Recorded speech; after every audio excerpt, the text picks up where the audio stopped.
Yes, and he's like, yes, considerably.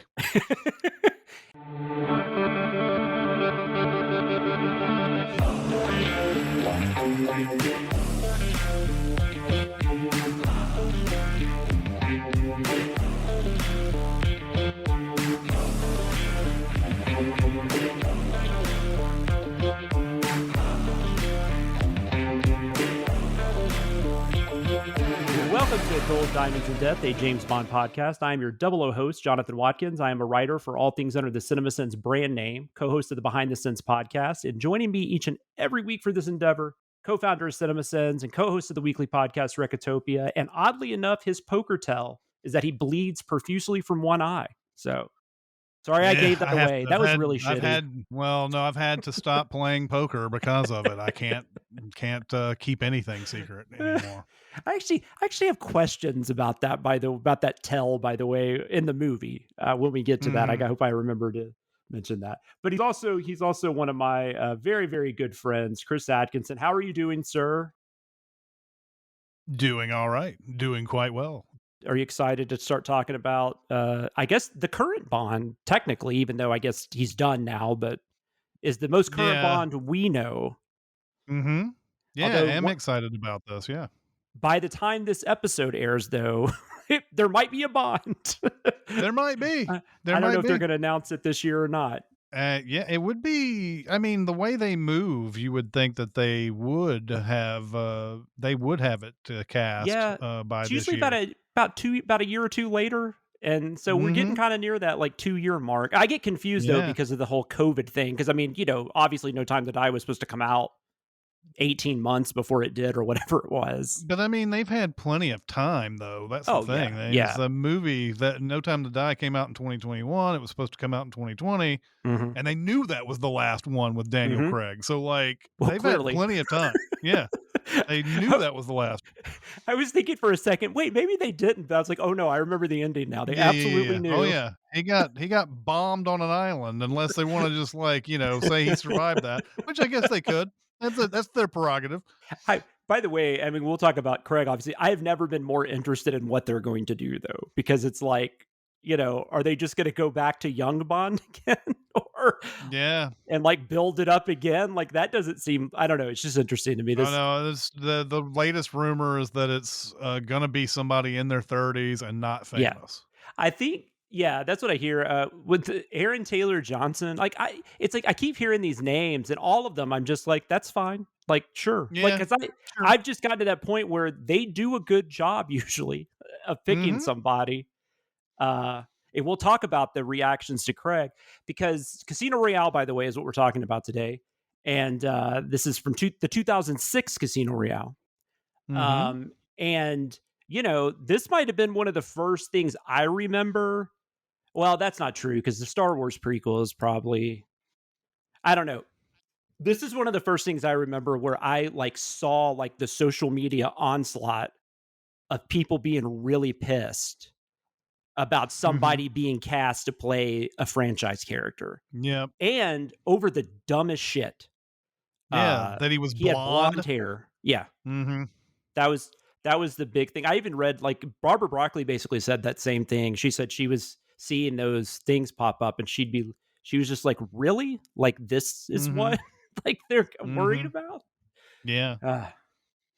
Anyways, so it's going to be interesting. But I'm always just like, whoever they say, I'm like, yeah, that's fine. I'll watch Aaron Taylor Johnson. Sounds good. Let's do it. I don't care. Logan Lerman. Okay. Yeah. Why not? I don't know that Logan Lerman has been mentioned. I might have just made that up, but it seems like every time I get on a podcast, somebody mentions Logan Lerman for something, and it's probably like, why he was in my mind. Yeah. Yeah, why not? Logan Lerman, sure. Yeah. And for people that don't know this, it's very possible that Jeremy Scott, the voice of Cinemasins, is the biggest Logan Lerman fan that exists. It is very possible. Might be possible. That dude loves some Logan Lerman. He just watches Percy Jackson on a loop. On repeat. Yep. Absolutely. So let's just, I guess we're going to jump into this. This is 2006's Casino Royale. I don't know at this point what our like average age is that listens to this podcast. I'm going to guess based on like the Cinemasins audience and stuff. This is a lot of people's Bond that, that we know that listen to us and watch our videos and stuff. Yeah. So I'm really excited to get into these. I'm revisiting it, not this one, but there's a couple of these I know I've only seen once. So it's going to be fun to go back and kind of look at this. And also, these are ones that are more fresh in my mind as how I felt when they came out. So I know we're going to get a lot more. We can talk about that kind of stuff a lot more too. All right, so here we go. We're going to go to our first segment, which is a segment we like to call Eon Flux. This is a journey. I'm gonna make a movie! We have to go back, Kate. Wow, how did you know all that stuff? I did my research. I don't understand any of this. What the fuck is going on? We're going to scour through the history of Eon Productions and give you all the highs and lows that went into the makings of these films. So, Die Another Day was the last Bond film. It was released in 2002. It was... I mean, I think if you factor in like inflation and stuff, it's not, but it was a huge hit. It was, if not the biggest Bond film, it was a huge hit. Mm-hmm. And so they were coming off a huge hit. Even though it was a big hit, it wasn't well received critically. A lot of people complained about like the CGI and all the stuff we talked about in last week's episode. So please, if you haven't listened to that, please go listen to that. And we get into a lot of that. So that's kind of where they were at. And then, 4 years later, we get Casino Royale. So we'll talk about what kind of happened in between those years. I'll get the release info out of the way. This is the 21st Bond film in the franchise, in the official franchise. It's the third screen adaptation of the 1953 novel Casino Royale. The first one we didn't talk about because we did talk about it, I think, on the Casino Royale episode. We have done an episode on the 1967 Casino Royale. Which is not in the official franchise. So if you want to hear about that, you can go back and listen to that. I believe in that episode, or maybe in the first episode, we talked about that in the 50s, there was a TV show called Climax. It was an anthology series. And the second episode, it was an anthology series where they adapted different novels and stuff. And the second episode was based on Casino Royale. You can find that. It's pretty easy to find, like on YouTube or whatever, if you want to watch it. I don't highly recommend it unless you're just a completist, but it is there. Who is it that played? Yeah, Barry Nelson played James Bond in the Climax episode. Peter Lorre played Le Chiffre. Is it Le Chiffre or Le Chiffre? It's Le Chiffre. Like it in French, you're probably giving that R like a little bit of something at the end, but yeah, for the most of us, I mean, it's going to sound like Le Chiffre, but yeah, there's like probably to only French ears only. There's a little R sound that they put in probably that they can hear, but we can't. But like it's Le Chiffre. Le Chiffre. So that was Peter Lorre, and then of course there was the 1967 one, which we did a whole episode on. It was a comedy. It was I kind of a parody, I guess. It was a comedy more than anything else. It loosely adapted the novel, which we actually will talk about the novel a little later, since this one's actually based on a book. And David Niven's in it, Peter Sellers, Woody Allen. It got a great like 1960s cast, and it's not as bad as its reputation. It's not very good, but it's also not as bad as its reputation. Yeah, it's got moments in it. It absolutely does. I mean, David Niven, you're going to have moments if you got David Niven and Peter Sellers in the 60s doing their thing. This one, though, this is a third adaptation of it. And we'll talk about also when we get into the production about how because they didn't have the rights to this for the longest time. And so they had to get them back, which I actually did not know what they traded until now. But we'll get into that in a second. It's premiered at the Odeon Leicester Square on November 14th, 2006. Is it Leicester Square? I think Leicester Square. Sorry, it is. Yeah. It is. Yeah. It's just got that. It's got like that EIC in it, so I get confused. Yeah. You're correct. I'm glad you're on here to correct my horrible grammar. It was released wide in the UK on the 16th of November, so 2 days later, and then we got it a day after that on November 17th. It would become the first Bond film to be shown in mainland Chinese cinemas. There were some edits they had to make, though.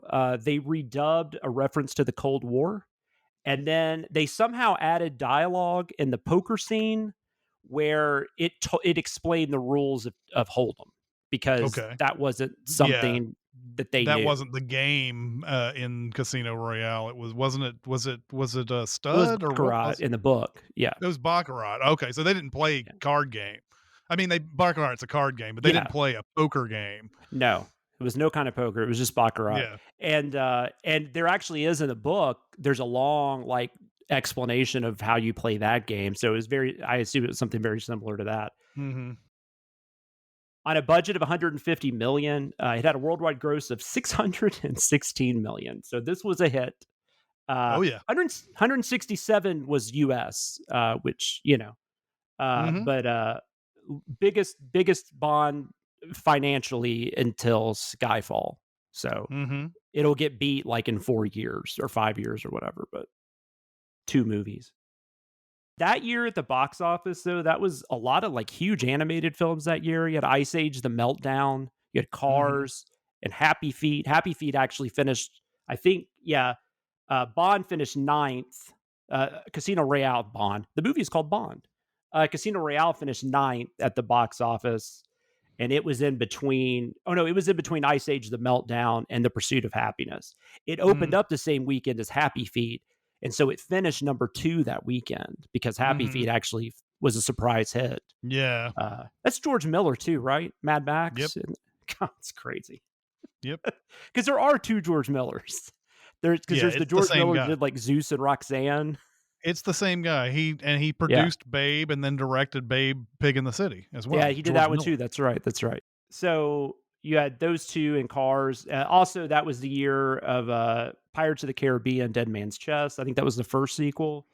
Night at the Museum. A lot of big films. Superman Returns was that year. That was also in the top 10. Mm-hmm. Okay, so like we said, Casino Royale had been adapted twice. MGM did not own the rights to it anymore.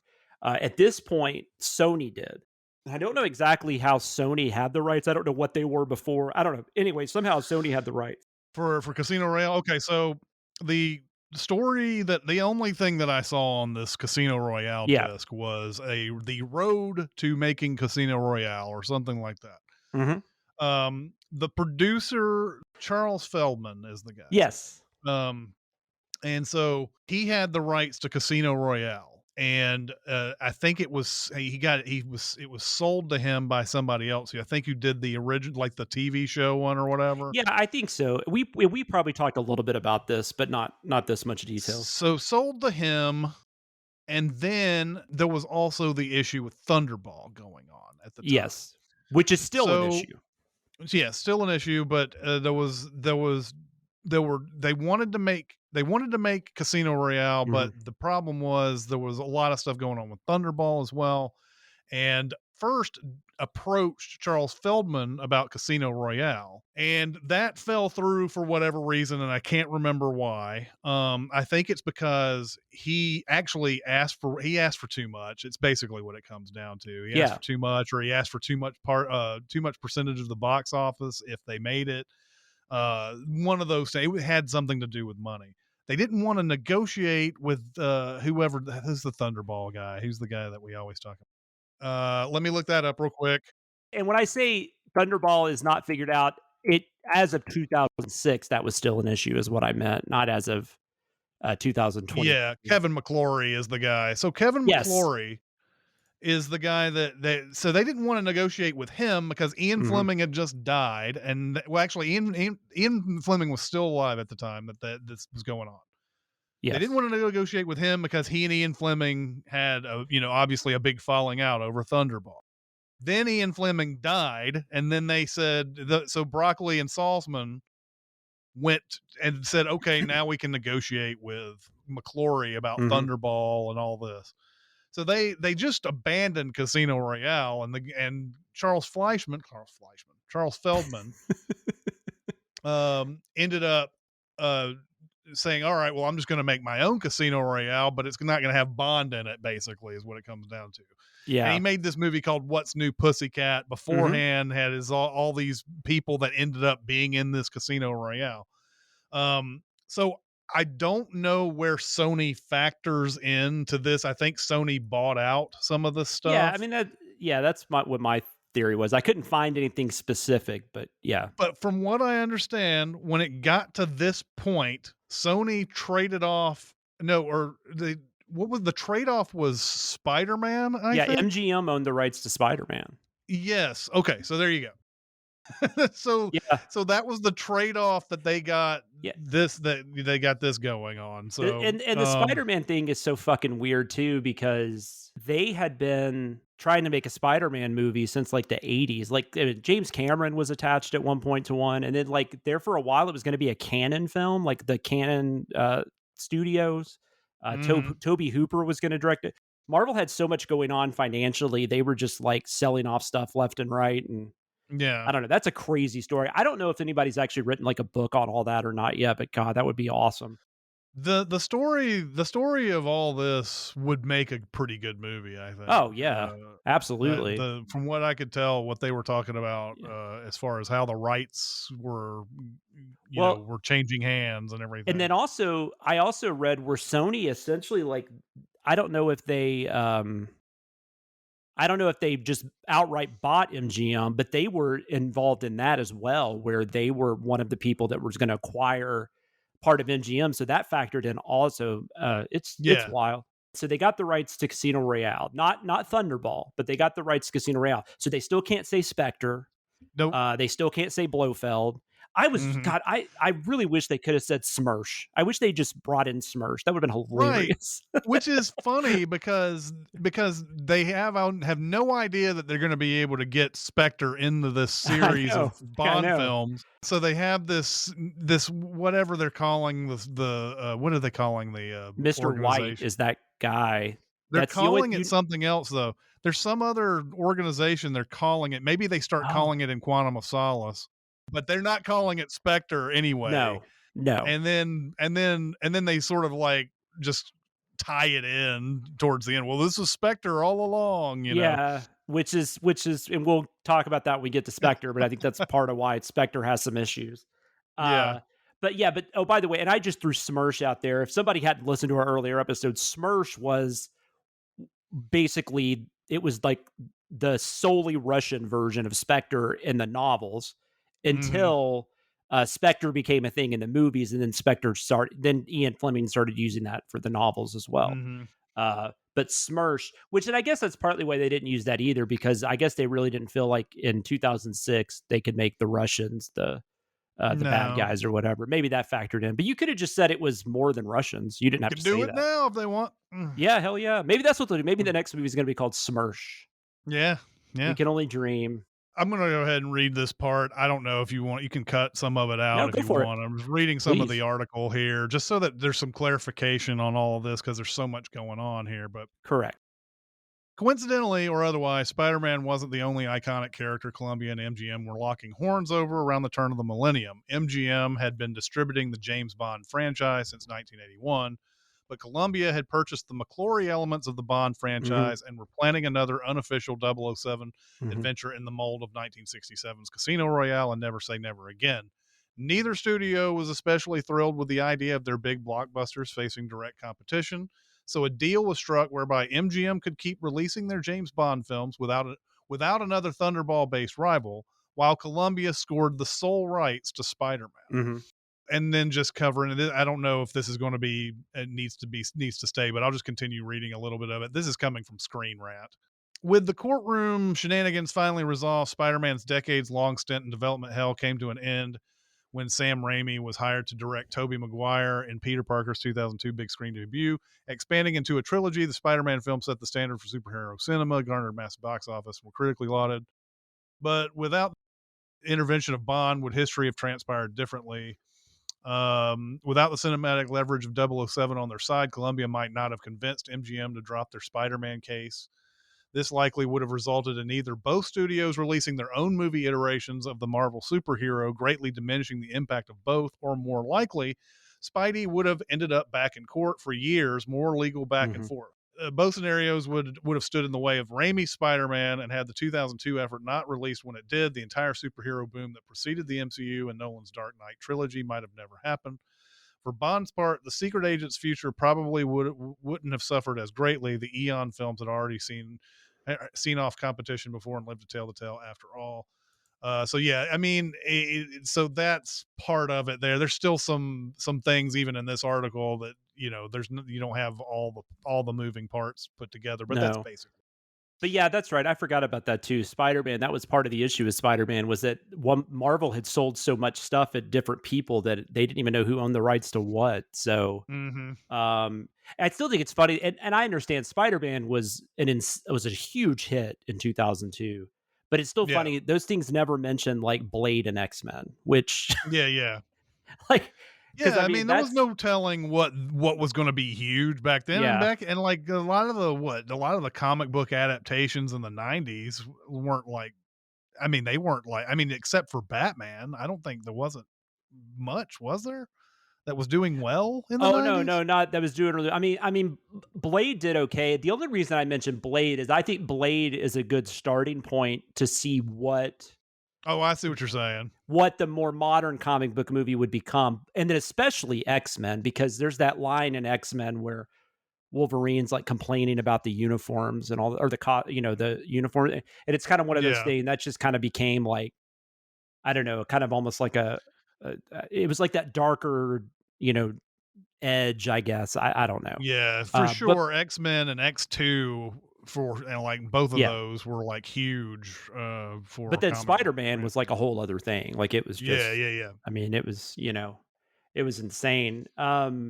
But yeah, no, 90s, no. I mean, it was like stuff like Steel and Spawn So and if you're ugh, MGM and you've got the rights to Spider-Man, you're probably looking at the returns on a lot of this stuff, and you're like, who's going to make a big yeah, buck out of yeah, this?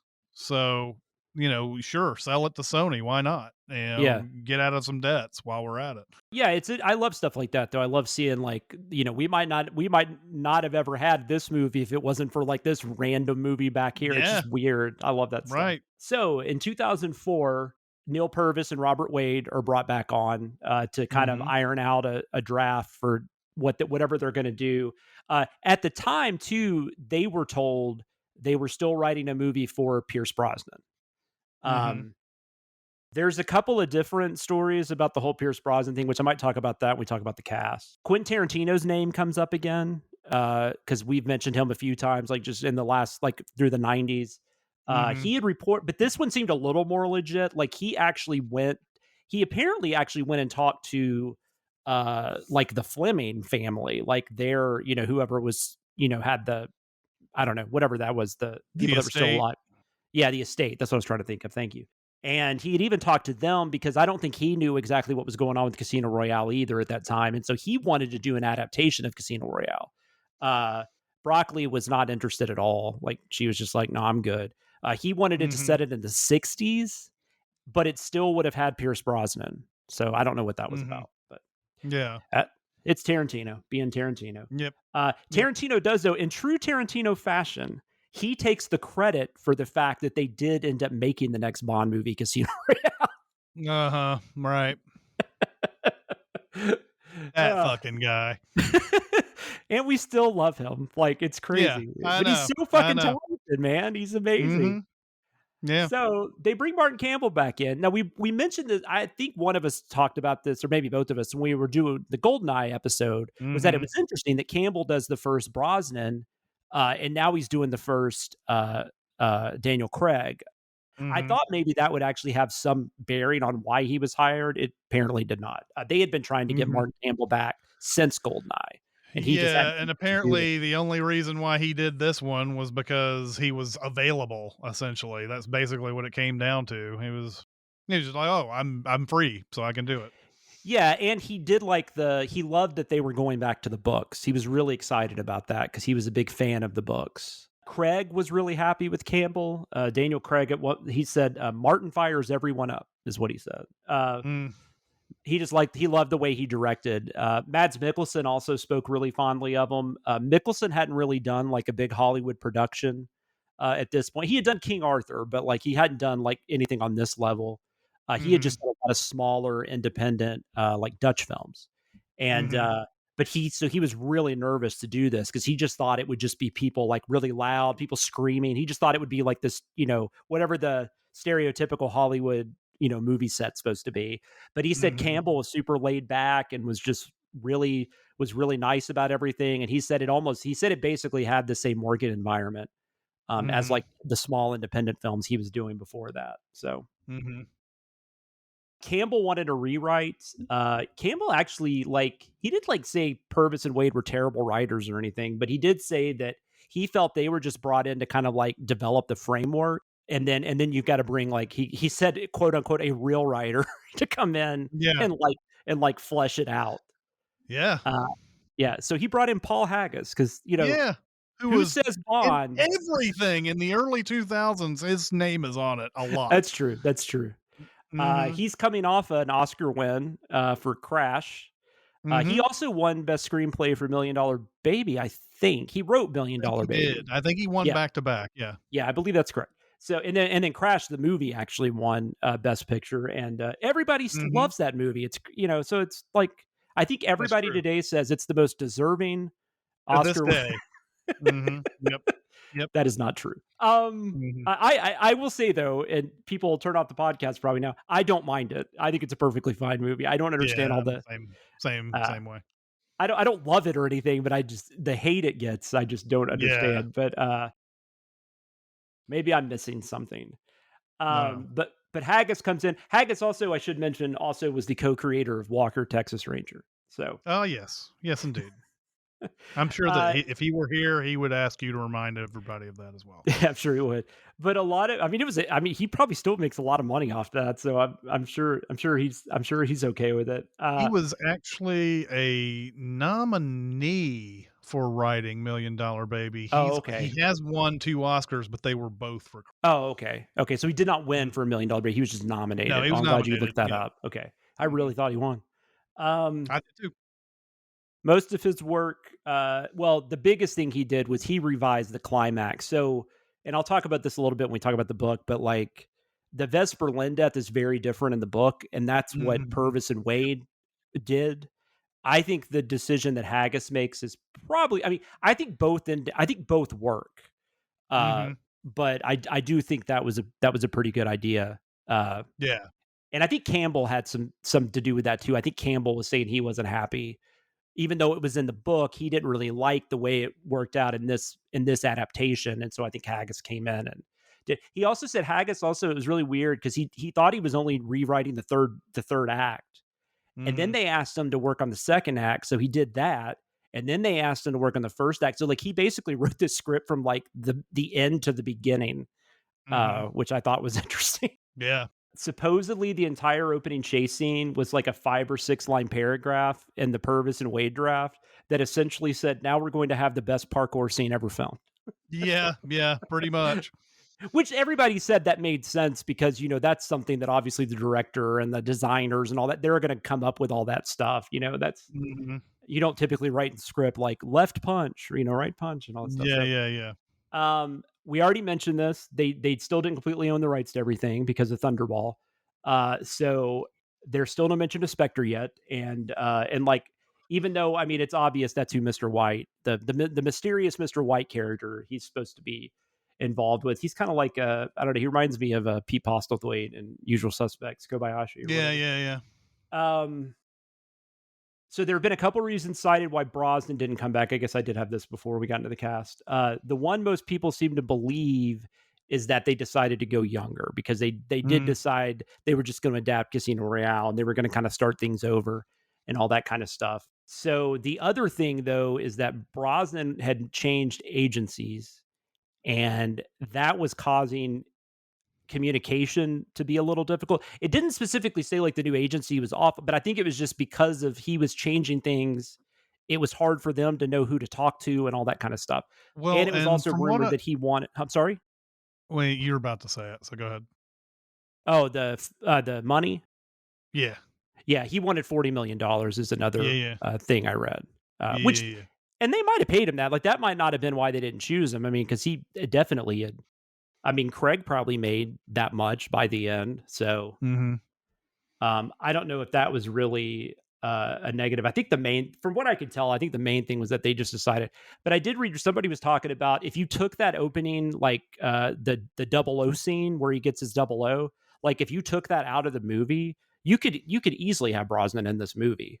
In some ways, the fact that Judi Dench is back, it actually makes it make more sense if Brosnan is the one that's there. But Also, I noted before I get to the cast, Broccoli was really hesitant to do a lot of things that were like they were able to talk her into a lot of stuff, but she kept getting really hesitant about changing things as much as they wanted to. Mm-hmm.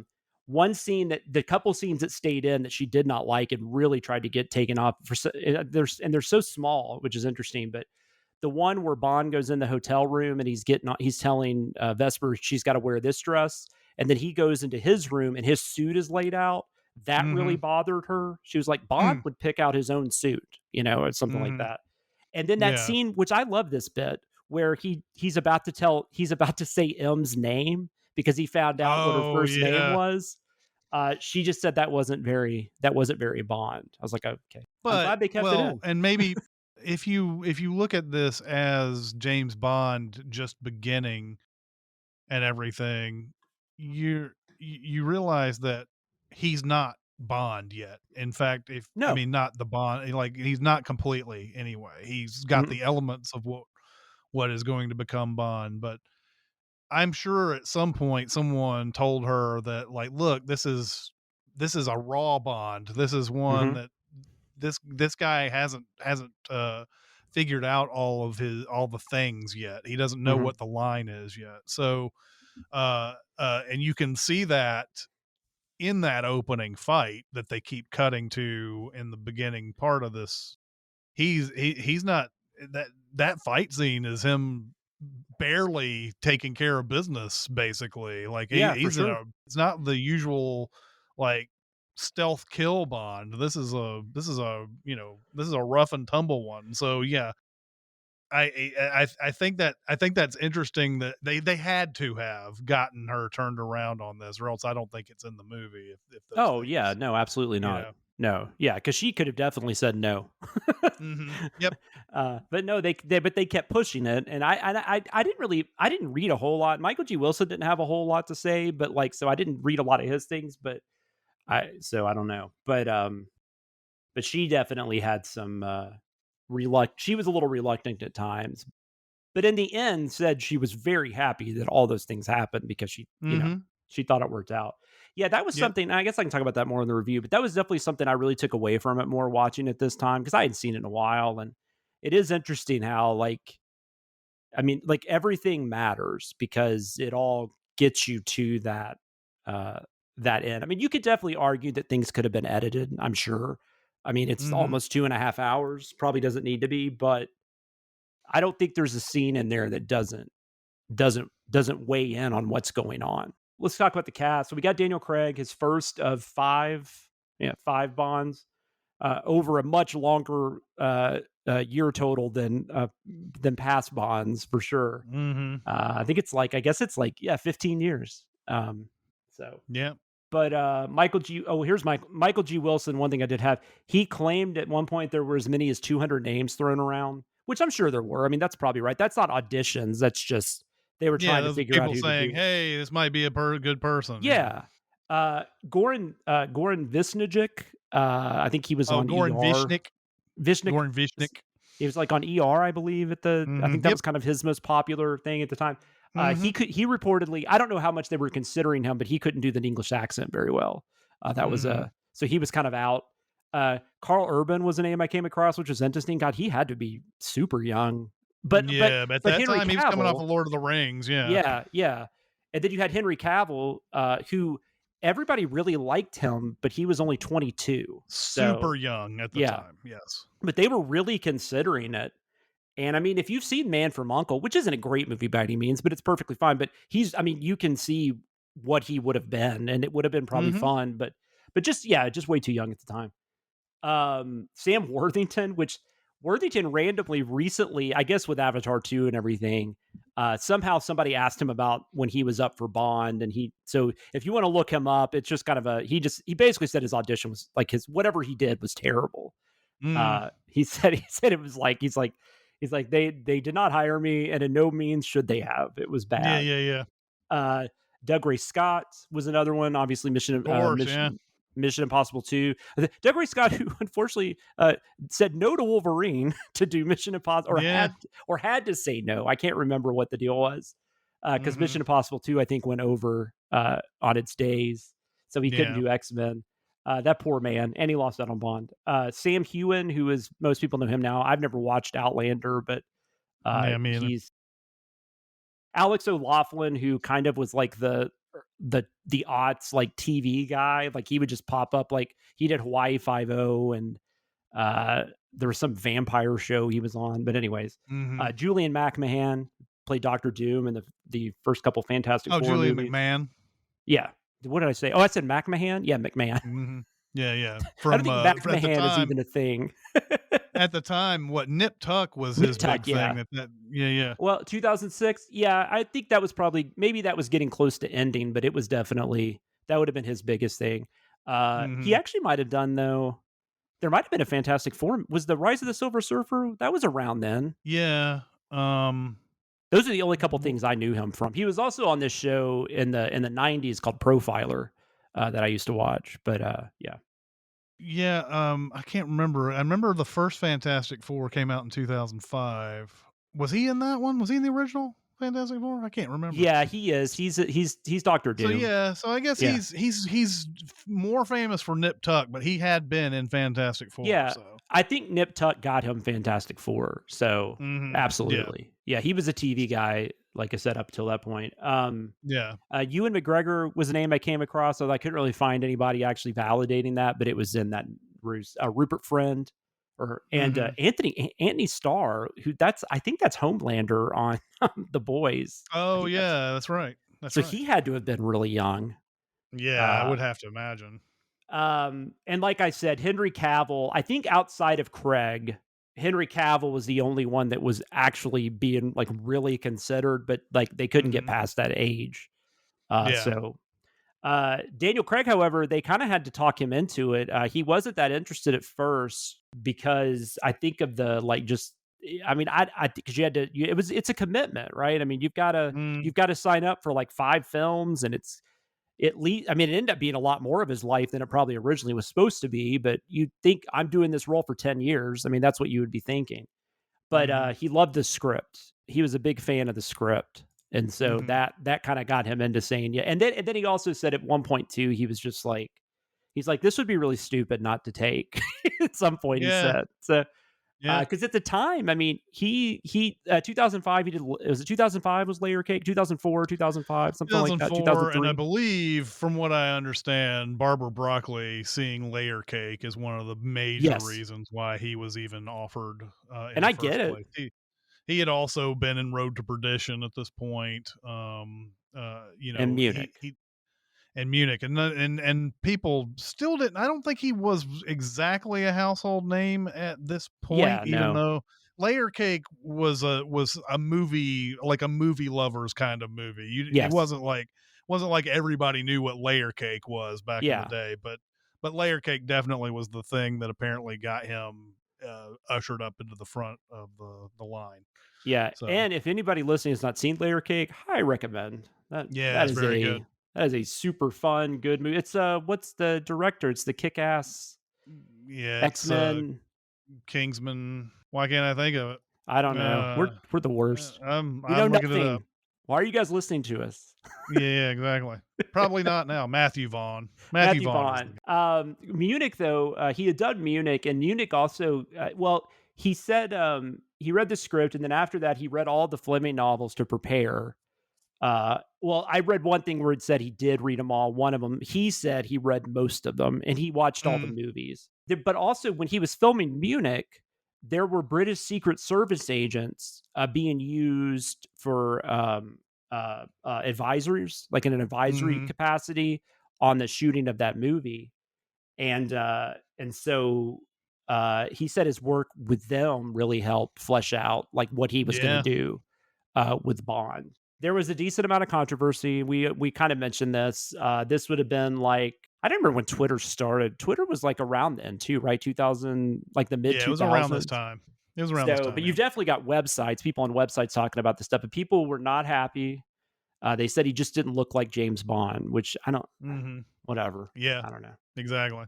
I just don't, it does. I mean, it's like the idea that like you're saying Sean Connery, Roger Moore, Pierce Brosnan, Timothy Dalton all looked the same. Like they They look nothing alike, I don't know. Mm-hmm. The blonde hair seemed to really bother people. Yeah, I don't. It's. I don't know. There's some sort of honest. I don't know if it's honest or what, but there's some sort of trigger for some people that if an author wrote a description of somebody in their book, then you always have to follow that same thing every single time. And it's like, if you're upset about somebody being blonde, then what kind do you get upset when there's like slight changes to like the story? And I mean, I've know book readers who get upset at that type of stuff too, but that's one of those all time who cares type things of like what their hair color is. As long as they act well and they do the part well, who cares if they're blonde or whatever, or like white or black and all that. I mean, like, who cares? Exactly. Yeah, exactly. And I mean, it really bothered people though. There were internet campaigns I don't know if it was to get them fired, but there were definitely like campaigns that were saying this shouldn't happen. I still get the sense that even back then, these are a small amount of people just making a lot of noise. Yeah, just making a lot of noise. Just especially it's I mean, it's never serious. Or if it was serious, maybe they would have made changes, but it's never. Yeah, it's not serious enough. You're never going to be serious enough to make a change like that. No, and the few times it's looked like that maybe somebody did make a decision based on what the fan base was saying, it usually doesn't turn out great. Yeah, so. Backfires every time. But it kind of reminded me, I mean, this is actually worse, but it kind of reminded me of when Alicia Vikander got cast as Lara Croft. Mm-hmm. And people getting upset she didn't have large enough breasts. I was like, yeah, are you that's fucking insane. kidding me right now? Yeah exactly. Oh man, Alicia Vikander, though, for her appearance, I've seen her on several interviews where she's laughed about it. Like she thought, I mean, she at least, she's given that outwardly appearance, but I can't imagine that had to be annoying as fuck. Mm-hmm. Eva Green, it's Eva, right? Eva Green. I think it's Eva Green. I have heard Ava before, but I usually say Eva. I do too. Yeah. I hear people say Ava a lot, and it would seem like to me that it would be AVA if That's it was what Ava. I always think. Yeah. But I've heard Ava, and I think it's Eva, so I say Eva. So Eva Green plays Vesper Lind. A couple of names, or a few names I saw mentioned about this. Angelina Jolie which she was being considered probably any female role at that time. Same with Charlize Theron. I mean, they both were in that mix. Audrey Tautou, which that would have been cool. Interesting. But apparently the two it got down to were Green and Olivia Wilde. So, and then Green got the part. Mads Mikkelsen. It is Mikkelsen, right? I believe so. I think so. Yeah. He is Lashif. Like I said, I think I mentioned this earlier when I was talking about Martin Campbell, but the only thing I knew him from at the time was King Arthur. There's a few of those earlier smaller films like he did in his, in Danish films or whatever like this. There was this, the Pusher trilogy. I've seen that since, but I hadn't seen it at this point. So King Arthur was the only thing I really knew him from. Since then, though, I mean, he's been in a lot of things. Doctor Strange. Oh, yeah. The TV series Hannibal, which I guess was never like a huge hit, but it's become like a huge like cult type show. And he's very good in it as Hannibal Lecter. And he also replaced Johnny Depp in that last Fantastic Beast movie. But yeah, he's been around. He's been doing some stuff. He's a very, very well respected actor. I actually did not have anybody else. I didn't see anybody else that was really up for that role. At least nothing that was reported. Is Giancarlo Giannini?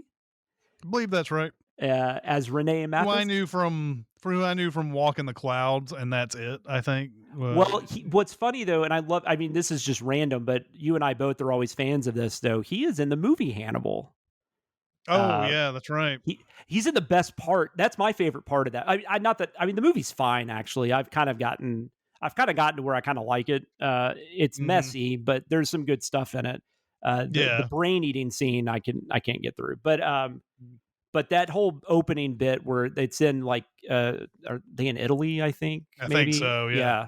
And he's like the cop that's like going after, and I kind of just wanted the whole movie to be that. And then by the end, Anthony Hopkins says, "I'm going to have a friend for dinner." Yeah. Yep. But Oh yeah, man. I for whatever reason, and Giancarlo Giannini has a long, storied career of Oh acting, yeah, yeah. but like Walk in the Clouds was the one was the movie I know. that I knew Well, him from. and I think he's in Once Upon a Crime, which that's such a silly like little movie to remember him from. But I think he's the Yeah, detective in Once Upon a Crime. yeah. But yeah, no, I like the Hannibal tie-in though with Mickelson. I thought was fun. But yeah, Mhm. no, Giannini, yeah, he's been in a ridiculous amount of stuff. And I think because that guy, he was in the original movie that Swept Away. Maybe it was called Swept Away also. Uh, but Oh they yeah, did a it was. remake of that with Madonna, and I think it was his son played the male role in that or something like that. It was something. Mhm. That's the other thing I remember from. But yes, Giancarlo Giannini's a ton of stuff. Very good actor. Jesper Christensen, I'm mentioning him. He plays Mr. White. We're going to see him. He's going to pop up in the next couple of films. Yep. He is at this time the leader of some group that may or may not be Spectre. Eventually, it will be Mhm. Spectre. Yeah. All right. Then we've got I mentioned this. We got Tobias Menzies as Villiers. And I mentioned him because the last name is actually a reference to James Villiers, who played Bill Tanner in For Your Eyes Only. And Mm. this character is kind of a Tanner in this movie. We'll Mhm. actually eventually get Tanner back for the last couple of the Craig ones. And he was also there's a character in the original novel named Amherst Villiers, so it was a shout out to that too. Judi Dench is back. She's the only one returning from the Brosnan movies. She's playing M for the fifth time. We'll still have her for a couple more movies. Yep. Spoiler alert: she does not make it past Skyfall. No, she Um, doesn't. I have various opinions on her being in this movie, which we can talk about, but like I love Judi Dench. So at the end of the day, Mhm. it's like, what are we complaining about? Yep. Um, maybe the one of the most interesting, at least the smaller characters, Jeffrey Wright makes his first appearance as Mhm. Felix Leiter. Uh, this is when I finally kind of like Felix Leiter Yep. Yep. as a character. And I don't even know if it's really written that well, but Jeffrey Wright is just one of the best actors ever. He's so Uh, good. and and he has actually had some starring stuff, like smaller films. I think Basquiat was the first thing I ever saw him in, which Yep. he's playing, Basquiat. But Mhm. very memorable, like just so and like he's got a bunch of movies too, but for some reason that Shaft movie with Samuel L. Jackson, Oh, yeah, yeah. he's so good in it though. That movie's not good, but he's just Mhm. amazing as one of the bad guys. Broken Uh, Flower was it Broken Flowers? Is or what I think he's in movie is Broken it? Flowers with Bill Murray. The Yeah, it's Yeah, I it's think so. one of the, Jarmusch. Jarmusch Bill Murray movies he's in, and he plays like a detective or something like that. Yeah, Let me I think it's Broken eh, Flowers. While you're looking that up, I will say that even technically in the Eon franchise, Jeffrey Wright is the first black actor to play Felix Leiter. However, Bernie yeah. Casey played him in Never Say Never Again. I think one of our most one of the positive things we had about Never Say Never Again was Yeah, good yeah, old yeah. Bernie Casey. But yeah, Jeffrey Wright's Uh, awesome. yeah, it was in Broken Flowers Yeah. that he shows up, and then, and movies that I don't like, of course, he's great in 'em, like Lady in the Water Yeah. Oh yeah, he's and excellent in that. like, one of the it's like I think it's is it the second Hunger Games he pops up? It's, one or is it the third one? I can't remember which one it Yeah, I is. can't remember which one right I think it's now. the It's second one he pops up Yeah. in, He was also in Westworld for a bit, the yep. TV series. He's Mhm. also he's got a delivery. He's got a really unique delivery. Uh, Yeah, yeah, yeah. it's like I don't know. It's kind of like it's kind of like what we make fun of Shatner for, but it works for him. Like he's got like these kind of pauses, like the way Yeah, he yeah, yeah. I know speaks. what you're doing. I know what you're saying. Yeah. Also, there was a cameo filmed with Richard Branson because Virgin Oh, yeah. Atlantic That's right. is one of the sponsors, but they cut the scene. But he apparently was supposed to be. He was having some issues getting through the TSA Did they screening. cut the scene? I thought that they I don't remember the scene being in the movie, Hmm. but the trivia that I had read on this was that it was in it, but then, like, some airline cut it out because they didn't want free advertising for Virgin Atlantic, when they played the movie on board. But I Maybe don't I know. read Maybe it incorrectly. I'm not sure. That's what I read about it. Like, I don't remember Richard Branson being in the movie, so And he's pretty noticeable.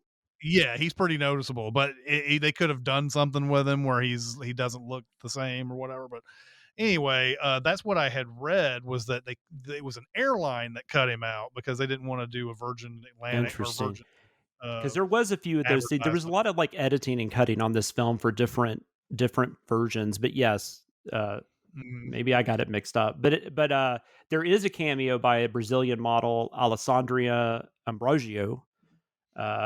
She's a tennis player in the movie. In that.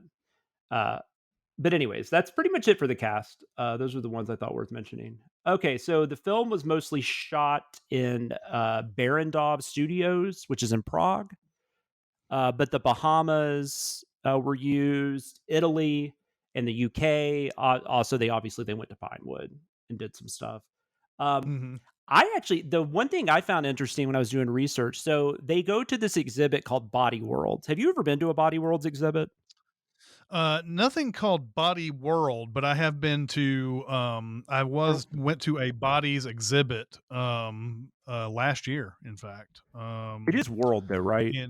Yeah, it's called Bodies World, but the one that I went to was just called Bodies, and I don't know if they're I gotcha. I don't know if they're related or what. It looks like the same type of stuff. But back in when I was in Vegas last year, I went to the Bodies exhibit that was at Bally's. Interesting. And so it's basically just, you go through and you see all these human bodies and like posed in certain forms, and it goes over each different system that we have in our in the human body and everything. And this looks like kind of what they're doing here, although it might be a few more scenarios, a few more entertaining scenarios than the one that I saw. But anyway. Yeah, well, I was just going to say, I just assumed they filmed at one, but they built this. This was not an actual thing being used.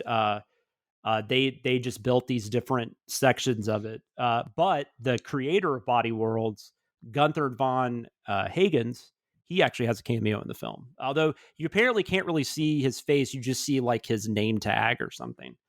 But yeah, no, they did. They actually built like that poker scene, and then I think there was one other thing we saw, which I always thought the poker thing was kind of weird, anyways, because like it's just like they're trying to tie everything back to poker in this movie, and the poker tournament, it has nothing really to do with anything other than he's got to figure out a way to get money back. But like, I don't know. It's just interesting.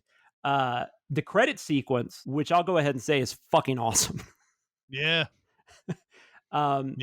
It was inspired by the cover of a 1953 edition of Casino Royale that had been released. The book, it had a playing card on it. It was bordered by 8 red hearts dripping with blood. And I looked that up. It is a really cool cover. Daniel Kleinman was the one who did the title design. He said that the hearts represent the cards, but also the tribulation of Bond's love story. So he decided to run with that idea, and he had playing card graphics represent other things. Like you had clubs representing like puffs of smoke. Slashed arteries would spurt tiny hearts. It's just really cool. He did not use any of the female silhouettes, which I didn't even think about. But he felt that did very Bondian. Yeah. Oh yeah, and I mean I can't even think if they've used them since. They might have. I don't know, but he didn't use them because he didn't think it fit with the tone of the movie. Because this is more about Bond actually falling in love. It's not about Bond just. In fact, I mean that's interesting because like I didn't think about it till this time through, but like the only other woman that he's even with, he leaves before he sleeps with her, and he's not even really trying to sleep with her. And you could also argue Bond is a little more sexualized in this film than Vesper. Especially with the coming out of the water. And which from what I understand, the that scene was almost an accident because it was something that happened where he had to come out of the water the way he did because of something. There was an obstacle of some sort in the way. What? No, I was going to say, I mean, I read that too, but it's just like, I don't know if I believe it because that has to be a reference to Ursula Andress. I mean, from what I have heard, like it's not. Interesting. Yeah, no, I Just read some of that too. the way it came out. But Maybe that's interesting. I mean, I don't know why they would lie, but it's one of those things where apparently it was just an actor thing. It was like, oh, I can't do the thing that you need me to do. Now I'm going to have to pop up out of the water at this moment. And it just so happens to be the Ursula Andress thing. So, well, and they had just done that with Halle Berry. Yeah. In the previous, I don't know, it's interesting. I kind of like it better the way you were saying it though. That makes it even better somehow. Yeah. So digital effects are almost non-existent in this movie, and that is on purpose. Correct. They took that to heart when people said, "Hey, Die Another Day looks like shit." So there's a lot more practical and physical effects in this, including sequences, the Madagascar building site chase, which is parkour. Well, I don't know if we've mentioned it. We did. I think we alluded to it in Die Another Day, but Bourne Identity is such a huge influence. Yeah. Has to be. And of course, Bourne Supremacy had come out before this too. That whole realistic, visceral kind of, kind of action scene and everything was now in vogue, and they were sort of emulating what was going on in the Bourne movies. Yeah, if I remember correctly, Quantum of Solace almost feels like you could easily just put Jason Bourne in that movie. Yeah. It would be like the Bourne Identity or whatever. Right. But yeah, absolutely, especially that scene where they're dudes jumping off the buildings and everything, and that felt very Bourne. Also, there was the Miami airport chase sequence, and then the sinking of the Venetian house. You get just a lot more practical stuff going on there, which was appreciated. Whether or not you thought they were good sequences, that alone made them a lot better than a lot of the stuff in Die Another Day. Yeah, those are all. I think those are all pretty well done. Yeah. Yeah. They filmed in the Bahamas for the Madagascar building site, which was Bond chasing the bomb guy, Molaka. So there's a bit where Bond is like driving what's called a digger into a building to try to knock him off. Molaka's like running across these like beams or whatever, and he's trying to knock him off the boards. They actually they built a model and they figured out all these ways it could work practically. I just love that they actually tested it. They were doing doing their own version of what's that show where they always test out stuff? Mythbusters. Yeah. It's like they did their own like Mythbusters episode to make sure they did something that made sense. And then they ended up removing a section of the concrete wall and they reinforced it with steel so nobody would get like seriously hurt. But I thought that was interesting. I just like I said, I just like and that's one thing about this movie. I think that it feels like there's a lot of care, like right there. I mean, there's a lot of just people. Some of these Bond films, especially getting into the 80s, really felt like stuff was just like, hey, that'd be fun to do. Let's try that out. Yeah. Whereas in this, everything seemed to be more. There was a method to the madness or whatever. The Miami airport sequence a lot of that was shot at the Dunsfold Aerodrome in Surrey. I basically bring that up. I'm not a car guy, but apparently that's a frequent place that the British car show Top Gear does some of their stuff at. They actually had to, the scene though where the car, so there's the police cars are chasing, like Bond is chasing the guy that's got the bomb, and then there's some police cars chasing Bond, and then there's a plane that's about to like take off, or no, it's about to land, and it goes over them, and then like the last police car gets like caught up in like the jet propulsion and just fucking flies up in the air. Yeah. So they had a crane with a lead cable attached to do that scene. I just thought it was pretty interesting, but because I was really wondering how they did that. And it actually looked pretty easy in the end, but man, it looked so cool. There's a couple of really good. That's one of two really good car crashes in this movie, which is not something I usually even notice because I just don't care. But the sinking of the Venetian house involved the largest rig ever built for a Bond film. It weighed 90 tons. They had some hydraulic valves that they actually were controlled by a computer. And apparently this whole sequence with the sinking house took like 3 weeks or Yeah, it something took a to while. do. It also did not Insane. seem very safe. No. I mean, I'm sure it was, but God. Yeah. I mean, I don't know. I mean, it seemed safer than what they used to do in the Bond films, but Yeah, for but yeah, sure. it was like there was 3.5 weeks. It was like 20 days or something like that. It was a lot. Which I guess there's like model work, and then there's other aspects to it. So I don't know if they Yeah. were on site filming that long, but the entire sequence took almost 3 weeks. Yeah. And then the Aston Martin crash, where Bond is avoiding hitting Vesper, that involved the car rotating 7 times, and that was actually a world record. I think it still is, but it was actually that was in the Guinness Book of World Records. Yeah, and they had to use some sort of air cannon or something like that to make it The air cannon, it propelled it. Yeah. And then it was located behind the driver's seat. So at the moment of impact, it would just start rolling. Mm-hmm.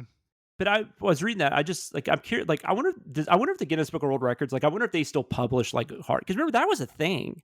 I don't know if they publish hard covers anymore, but or paperbacks or whatever. But I do know that the whole world record business, or whatever you want to call it, got really stupid there for a while, and it may still be. It may still be, because people are always trying to find these just oddball things that don't matter for world records. Like this. I mean, do you care? Yeah, exactly. Nobody cares. No. But I remember, I mean, for people that are a lot younger than us, like, I remember kids like bringing these books to school. Like it was a thing when it released every year, and like, and you'd be like, "Can I have the new Guinness Book of World Records?" Yeah, it's crazy to think now. Like, what the hell would I care about that now? Yeah. After getting so much shit for using all the endorsements in Die Another Day, they cut back quite a bit. Although this still seems like a lot, but they had Ford and Heineken. Eva Green would actually start making commercials for Heineken around this time too. Smirnoff, Omega SA. I don't know what that is. Oh, that's the watch. Virgin Atlantic and Sony Ericsson. So that they only had like 6, as opposed to like 20. Although, is Sony really paying for product placement in their own movie? So, exactly. That might have been part of the deal. Yeah, could have been. You never know. You're going to put our shit in the movie, and you're going to like it. Yeah. And we're going to go make a Spider-Man movie and make a shit ton of money. Exactly. And you have to come watch that movie. So music, David Arnold is back for his 4th Bond film. Although, I mean, there is score. A lot of it is just the main song, though, which they've done this a lot of Bond films. But that Chris Cornell wrote and performed, You Know My Name. That's the song. It's like I said, that is actually what's used in place of the traditional Bond theme. You don't get the traditional Bond theme, I don't believe, until that very end. And that is what I read as well. So I'm going to say that's true. But it comes back with a force. Yes, there was a cool thing that happened also in this score. One of the other traditional Bond themes is that one that goes whatever it is. They did a sort of an homage to that too. In like somewhere I think it's maybe one of the car scene. I'm not sure, but it's that thing that we that are in a lot of the Sean Connery James Bonds. That they did a little homage to that. Absolutely. It's faint, but you can hear it. Yeah, for sure. No, they do. It's probably his best score. I mean, I don't know. The scores don't hit me like they used to, like with the older ones. But it's probably his best one. It's better than Golden. I mean, he didn't do GoldenEye, but they're all better than GoldenEye. So yeah. In fact, when you did that "Do-Do" thing at first, that immediately made me think of like that computerized bullshit that's in GoldenEye. Yeah. Reception for this film was pretty positive. It still to this day has a 94% rating on Rotten Tomatoes. Craig is the big thing that was praised. Even in the negative reviews, people were saying good things about him. He was often compared to both Connery and Dalton. I think the Dalton thing was just because they have to me, this feels like they finally figured out what they wanted to do with the Dalton films. That's kind of what this feels like. Could be wrong, but that's kind of what it feels like. Because they definitely could have, if they had the rights to this could have been Dalton's first film, feasibly in the 80s. Paula Rent of BBC Films stated that Craig is the first actor to really nail 007's defining characteristic. He's an absolute swine. Really like that. Thought that was pretty funny. Yeah. Entertainment Weekly named it the 5th best of the series. I did not see what the 4 before it were, but they said that. There were even critics that said Craig should seriously be considered for an Academy Award nomination. And he did get nominated for the BAFTA. He was the first actor to play Bond to get nominated for a BAFTA, which is kind of interesting because you would have thought maybe Connery would have just gotten a nomination for Dr. No or something. I just don't think they took Bond stuff seriously, and none of the actors really did either. And of course, true. Timothy Dalton, was probably the darkest Bond at this point, and those movies didn't do well. So now you've got one where it's the actor is doing great. It's a hit. It's way more serious and not goofy like the old ones are. Like I can see that getting Oscar buzz. Yeah, no, absolutely. I mean, that's no weirder than 2 actors winning for playing the Joker. Yeah, exactly. I mean, which is still that's going to be the craziest Oscar trivia ever. I don't know what could beat that. Yeah. Being someone who grew up in the 80s, that's just weird. Yeah, because I even remember in '89, people were talking about they thought Jack Nicholson should be nominated. He was not. Yeah, I remember hearing that. Yeah. And then Vicky Allen of the Sunday Herald, quite a few reviews mentioned this, but I liked hers. She talked about how, which we kind of said earlier, that Bond was the one being more sexually objectified. You could argue that. That was the scene where he comes out of the ocean. The other one was where he's stripped naked and tortured. He's the one being exposed as opposed to, is Vesper. That scene, that scene's in the book, right? The torture scene. Almost beat for beat. It was actually written for the old Casino, but I think when Charles Feldman was trying to make the Casino Royale, the good, like an actual legitimate one, they had that scene scripted way back then, and just imagine crazy. They don't there was no way that they were going to put that in a movie in the 60s. I'm just picturing now. I know it wouldn't have been David Niven, but now I'm just picturing naked David Niven getting his balls hit. Oh my god! David Niven would have taken that in a funny direction. But they wrote that dark ass scene even back then. There was just no way they were going to put it in. There's no way that would have been filmed, and it's crazy. It's crazy. It's like the misery scene, in the book, he gets his feet chopped off, and they actually had that in the script, but then they realized they couldn't do it. Yeah. Although what they do is probably more horrifying. And and it's just a split second that you see it, and it's hard. Yeah. It's ridiculous. Yeah. So the negative reactions were mostly centered around it was darker. The Brosnan ones, although the Brosnan ones actually were darker than I remembered now that we've gone back through them.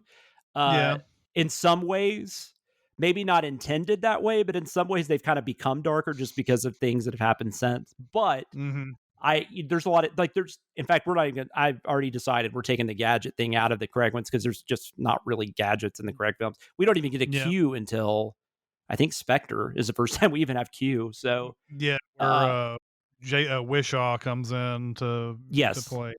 Is it Ben? Is that what you said? Ben Wishaw. Wishaw. Paddington, right? I think so. Voice of Paddington. He played and the first the homosexual Q on top of things. So Yep. Good stuff. So that's where the negative reactions came in. This isn't my Bond. There's no gadgets and that kind of stupid shit.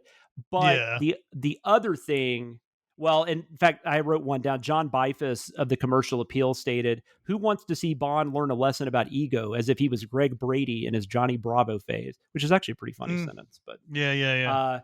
The other thing that was criticized was the pacing, which I might talk about that a little more. Talk about my opinion. Definitely could have used a tweak. Yeah. Yes. And a lot of people, especially like they said after the poker game, like the poker game, and then some of the reviews are like, it's almost like the poker game kind of felt like, maybe there'd be a scene after that, but that kind of felt like the finale. And then, but then it just goes on for like another, 20 minutes or whatever after Mickelson gets killed and stuff. In 2008, Entertainment Weekly, I remember this too for some reason. I mean, I don't remember the specific ranking, but I remember this list.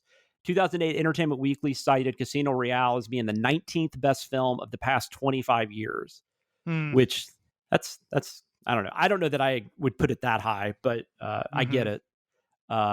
And then I already mentioned the BAFTA. It was nominated for, I guess, 9. It won a BAFTA for Best Sound. And then Eva Green didn't specifically win for the movie, but she got a Rising Star Award, which, I mean, still was kind of for the movie. It's just basically saying she's someone to keep an eye out on. It was also nominated, though, for Best Film, Best Screenplay, Music, Cinematography, Editing, Production Design, Special Effects, and then Best Actor. I already mentioned Craig became the first BAFTA nominated actor for playing James Bond. It also won a Saturn Award, which is like the sci-fi horror fantasy. It won the Saturn Award for Best Action or Adventure Film. So I guess now we'll just talk about the movie itself. This is a segment we like to call a review to a kill. I've got you in my sights. Get the fuck out of my sight before I demolish you. What we've got here is failure to communicate. There's no need to shout. I'm not shouting! Why don't you stop your whining and get on with it? I've heard this shit before. We're going to give you our thoughts on whatever film we are discussing this week. And this week we are discussing 2006's Casino Royale. I will give the quick synopsis. After earning 00 status and a license to kill, I think that's the same fucking thing. Secret agent James Bond sets out on his first mission as 007. Bond must defeat a private banker funding terrorists in a high-stakes game for poker at Casino Royale, Montenegro, which does not exist. I did not mention that. Look, it's somewhere else. In the book, it's like, I don't know if I wrote that down or not, because in the book, they're like in the Bahamas or something. Yeah, so Casino Royale, this is a movie... we were very much in our adult years when this movie came out. You were in New York, right? I was in New York. Yep. And this was the year you did your Bond review thing. This was the year that I watched all of them up until this point. Yes. So yeah, I really enjoy Casino Royale. The opening scene may be the best Bond opening ever. It's one of my favorites. The black and white pre-opening scene is probably the best thing that's ever been made for Bond. There have been several spectacular opening scenes. GoldenEye has a great one, obviously, but also involving this the one's bathroom. Exactly. This one is probably my favorite, just because we see this guy who's a disgraced agent come in, and Bond is already sitting there, and yes, he's not quite Bond yet, but he is. He's definitely thought of everything in this scene. And the guy tries to go to his desk and get a gun out, and of course, he's already taken the bullets out of the gun, and there's nothing he can do. I love that he left the gun there, though. I just love that. Yeah, I know, it's fantastic. At least the guy make him think he has a chance. Yeah. When he asks about his handler, he goes. He's like, how did he die? And there's this scene, it cuts to Bond beating this dude up in a bathroom, and it comes back and he's like, not well. And I love that. I love that scene completely. And then, all the shenanigans at the beginning where he goes into M's apartment and all of that. This is a completely different Bond. The story itself is weird, a little bit weird. I mean, it's not that it detracts from my enjoyment of it. But we have a villain here who has squandered his money on trying to game the stock market. It's something that I think the first time I watched this, I had no idea what was going on. He gets all this money from terrorists, and then he basically bets it all on this airline failing. And this is something that we're going to start seeing a bunch of in movies, 9/11 conspiracy theories and things like that, which is what M does when she briefs Bond on this. She says, before 9/11, this secret organization that we don't know the name of yet had bought a whole bunch of shorted a bunch of airline stock or whatever before 9/11 and then made off like a bandit. So this is what we're led to believe that Spectre is basically getting funded through, is that they made a huge bet on the airline industry failing, and they won that bet, and so they've got $1 billion or whatever it is that they've got.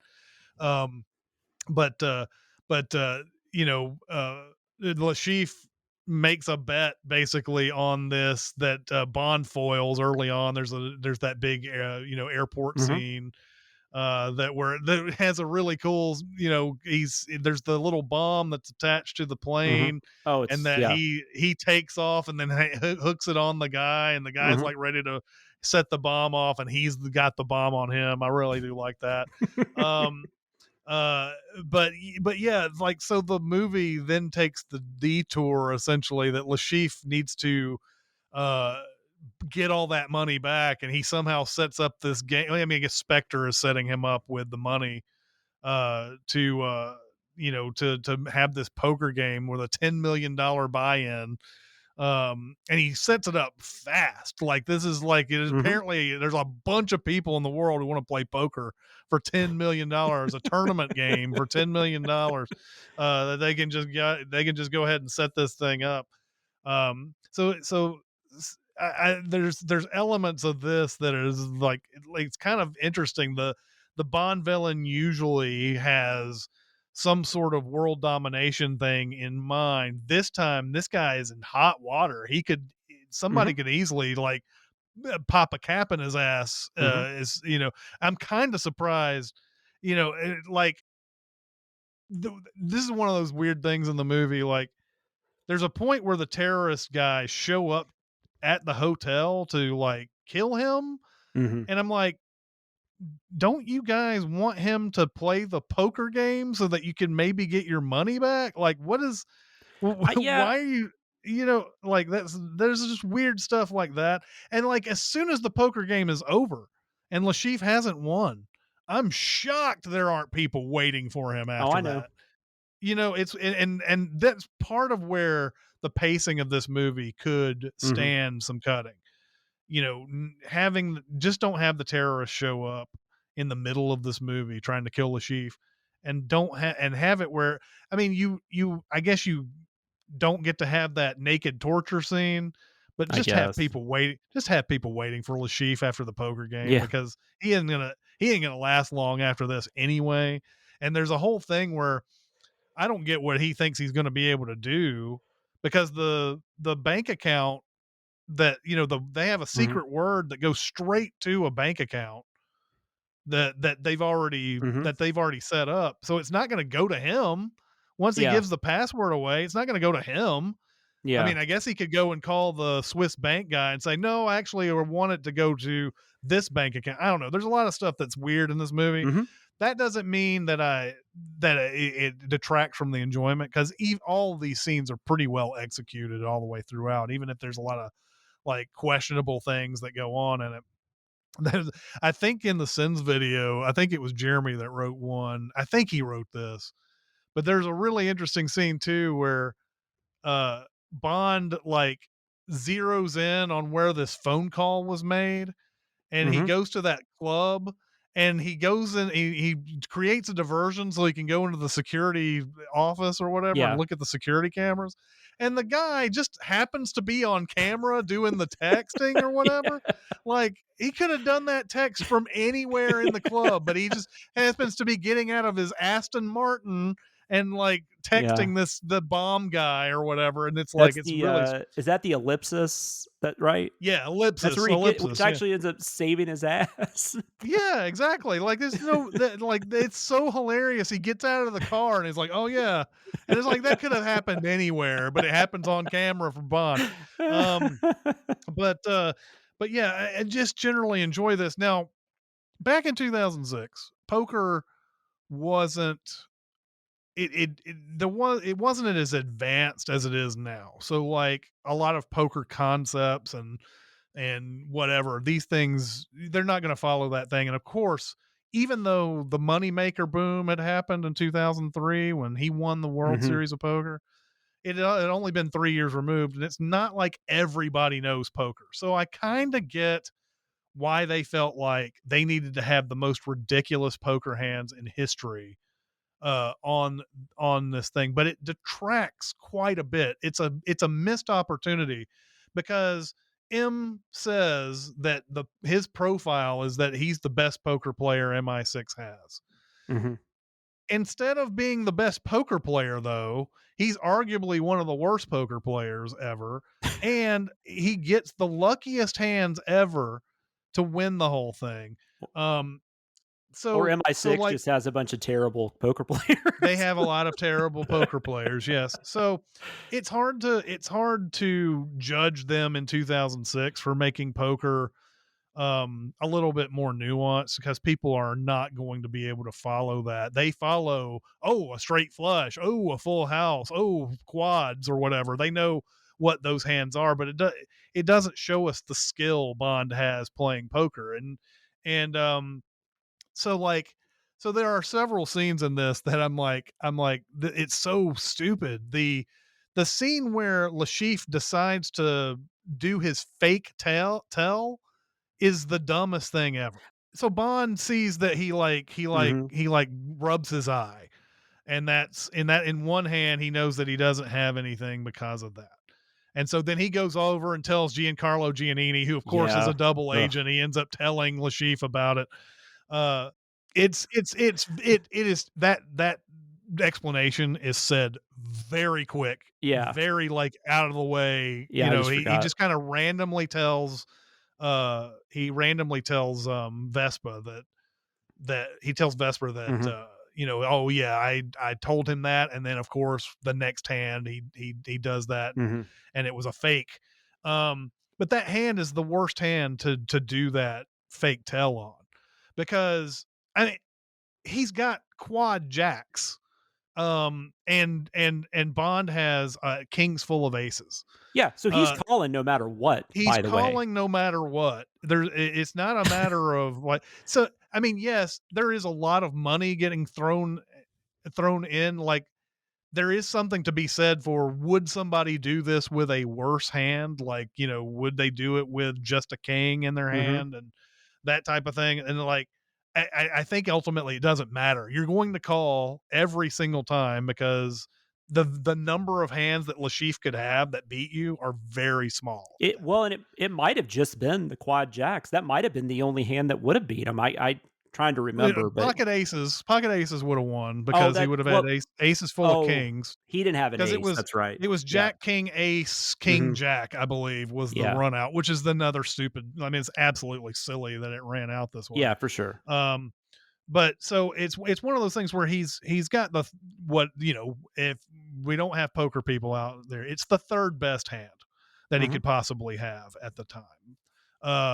Because he has Ace King, and there's two kings and an ace on the board, and he's got kings full of aces. But of course, the one that the poker community always talks about is the last one, which is Oh, yeah. absolutely insane. There's no reason for him to be in there with 5-7 of spades. It happens to run out where just everybody happens to get, like, one guy's got what would normally be the nut flush if you didn't have the straight flush. Mhm. um, there's the one guy who's very pleased with himself, by the way, when he puts down the pocket eights and he's got eights full of aces. He's very pleased with that. He thinks that's going to win What this hand what for did some he reason. think these other people had? I really wanna Yeah, know, like, exactly. There's no what way was you're good in this situation, by the way. Never. You're never good. When Lashif ends up calling, he's got aces full of Mhm. sixes, and it's like, oh, okay, this hand gets. I mean, them revealing one by one Yeah. like this instead of just Yeah. throwing out their hands in the first place is the dumbest thing about those things. So, I in a retrospective thing, I understand why they did these hands this way. It doesn't show that Bond is a good poker player. I wish that there were hands in there where James Bond Mhm. calls with king high He has no pair, nothing. He calls with king high, and he wins a hand. And they could have easily explained that because Giancarlo Giannini is sitting there giving exposition about the whole poker game, the entire movie. He's like, James Bond has just put in $20 million. He yeah, must he's like an announcer. He's sitting there doing the whole thing. You could do that with any number of like really. Now, I don't know. They may have not been able to imagine such a scene playing out in a movie. You want to see super exciting type stuff, but if he was a really good poker player, we would have seen Bond pull off a bluff. We would have seen him pick off a bluff.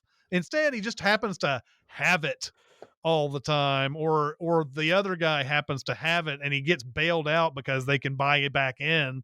There's also that weird scene too where Bond comes back from is it the heart stopping scene where he comes back and he says, why don't we raise the blinds? And I'm like, that's not up to you to decide. You're in a tournament.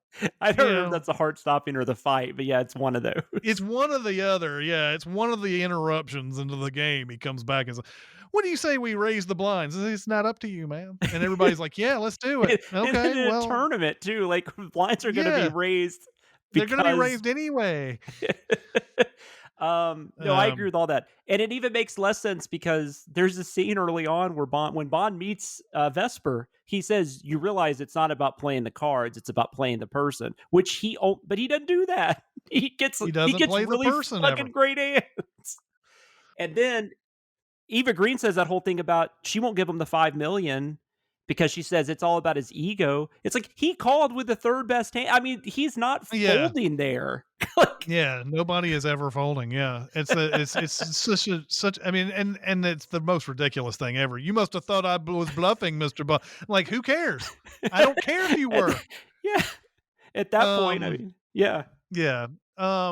So yeah, I mean, and there's a lot of like questionable things like that happened after this, like that whole him and Vesper like falling in love and having that romance and everything. That seems like it takes forever because we feel like we've gotten to the end of the movie at this point.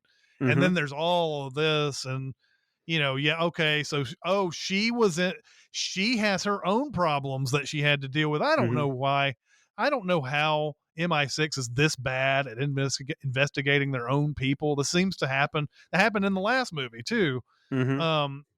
How are they this bad at investigating their own people? It's like, it kills me that.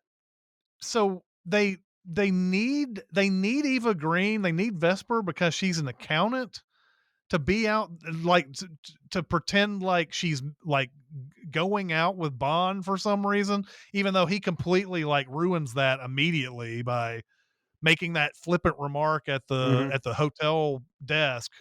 Everybody knows he's James Bond. He's a secret agent at this point.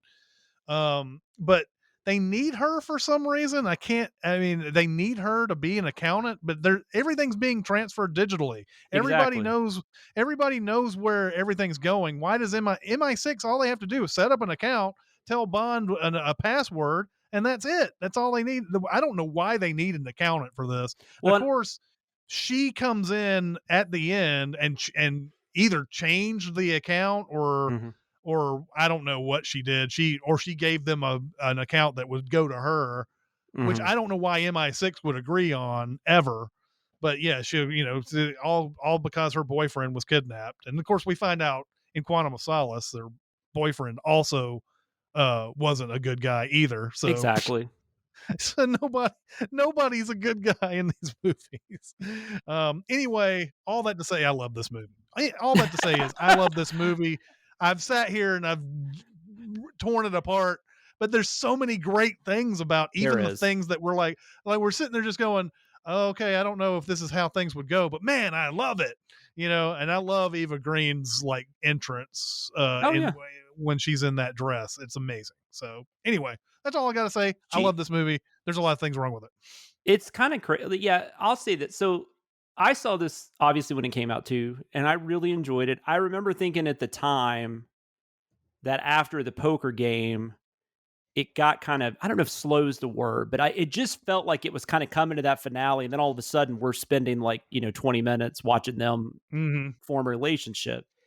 I like that stuff better now because I see how all that works. Like I see how you need that for him to really become James Bond. Which is kind of hilarious because I feel like, well, with the ending of Skyfall, which is 2 movies from now, like he doesn't officially become James Bond for a little longer. I could be wrong. But that's just how I remember it.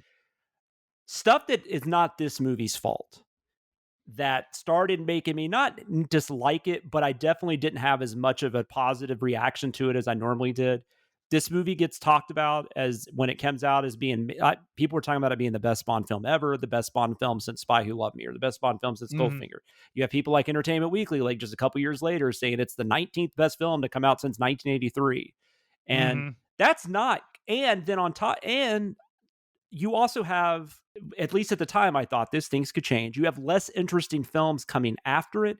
And you also realize pretty quickly that I don't know that they really knew exactly where they were going with the story, especially because they couldn't even say Spectre. They couldn't say Blofeld. They couldn't have Blofeld.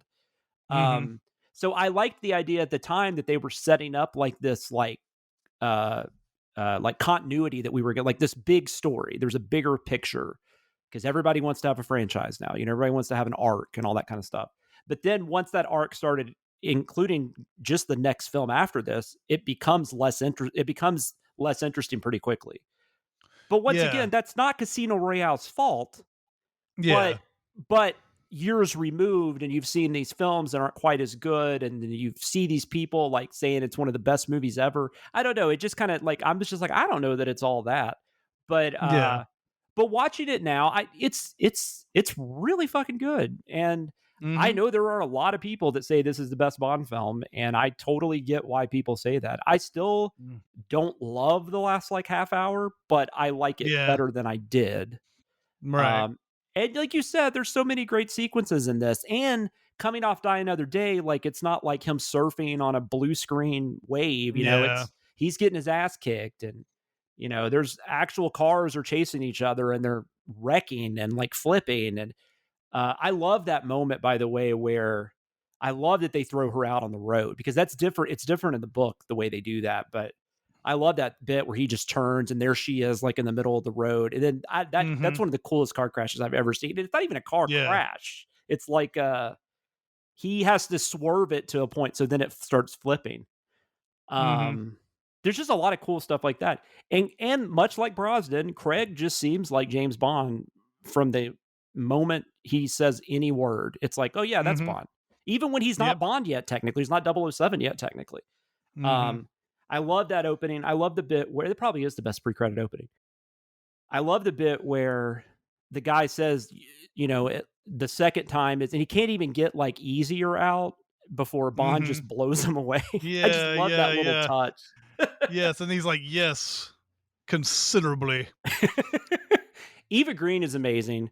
And I think the writing of her character is pretty good too, but she is the best female lead in a Bond film, and I don't even know that it's close. Like, I'm trying to think of, I don't know. As far as acting chops and what her character means to the story, and like most of the characters are eye candy, or they're not, or if they are part of the plot, they aren't good actresses, and so like, or they're not, they're not. No one demands that they be a good actress in these scenes and everything. And we got some really good ones in the Pierce Brosnan section. Famke Janssen had Michelle Yeoh, turn. Yeah, Michelle Yeoh. But like, I think as far as like what she means to the plot, what she brings as an actress, all of those things, she's probably my favorite of all the ones I think have come. Yeah, and I didn't really think about it till I was watching it this time. And because there's been, obviously, like I said, there's been other great ones. And like you said, some we've talked about recently, like Michelle Yeoh. But there's just something about this character. Like from the moment she enters, there's just something about their first conversation on that train or whatever. There's just something about her that's so different. And even when she is being eye candy, it's purposeful, right? They're trying to, he wants her to put that dress on and come down there and make a so big that all production. the guys Yeah. will be thinking about her, and then that's it. And then because also you see like it's that girlfriend of Lashif's or whatever. I don't even know why she's needed. They could have like still threatened him. Ivana Milosevic or whatever is her name, I think. Yeah, it's just not like, I mean, it's not like a bad actress or anything. It's just the way the way she's written is more like a lot of the females have been written in the past. So it kind of feels odd having her in it. And like, and you were talking about like, we don't even need, like, they don't even need her to threaten him. I mean, he knows he's in deep shit. And and I also agree with you, though. I think he could have been killed immediately after that tournament, and it wouldn't have changed anything, because then that terrorist could have gone after Bond to try to get the money. Yeah, there's going to be people who are just and it ends up Mr. White ends up killing him anyway. So I mean, he himself probably would have just ended his life right then and there. Like, and what he does, I mean, he finds him torturing Bond. He just lets Bond go because he's going to take the money. So it's he does. Bond isn't even a big part of this, which is another thing, by the way. Like, Bond is such a tremendous reason why Spectre is going after him once they can say Spectre and everything. That scene definitely doesn't make any sense, because Mr. White could just have ended Bond right then and there, but instead they had to go through all this nonsense where it was like, this was all to get you in my web, and it's like, you had him right there. Oh man, I haven't seen Spectre since the theater, but I can just there's so many moments in that where we're gonna have so many questions about stuff that happened in this movie. That's a big one right there. But and I think that's another thing that works really well with this, because it's the same with Lashif, right? Neither Bond nor Lashif are top of the top of the heap, or whatever you want to call it. They're just like bosses, barely middlemen. Yeah, in the Spectre organization. They're going to make a big deal about every single person that Bond has interacted with once Spectre becomes a big deal. That's true. Show that they're part of this big, huge network of Spectre. But yeah, they're kind of like the guys that get jettisoned down into the, when Blofeld like presses the button and they go down into the fiery pits or whatever underneath. That's what they are.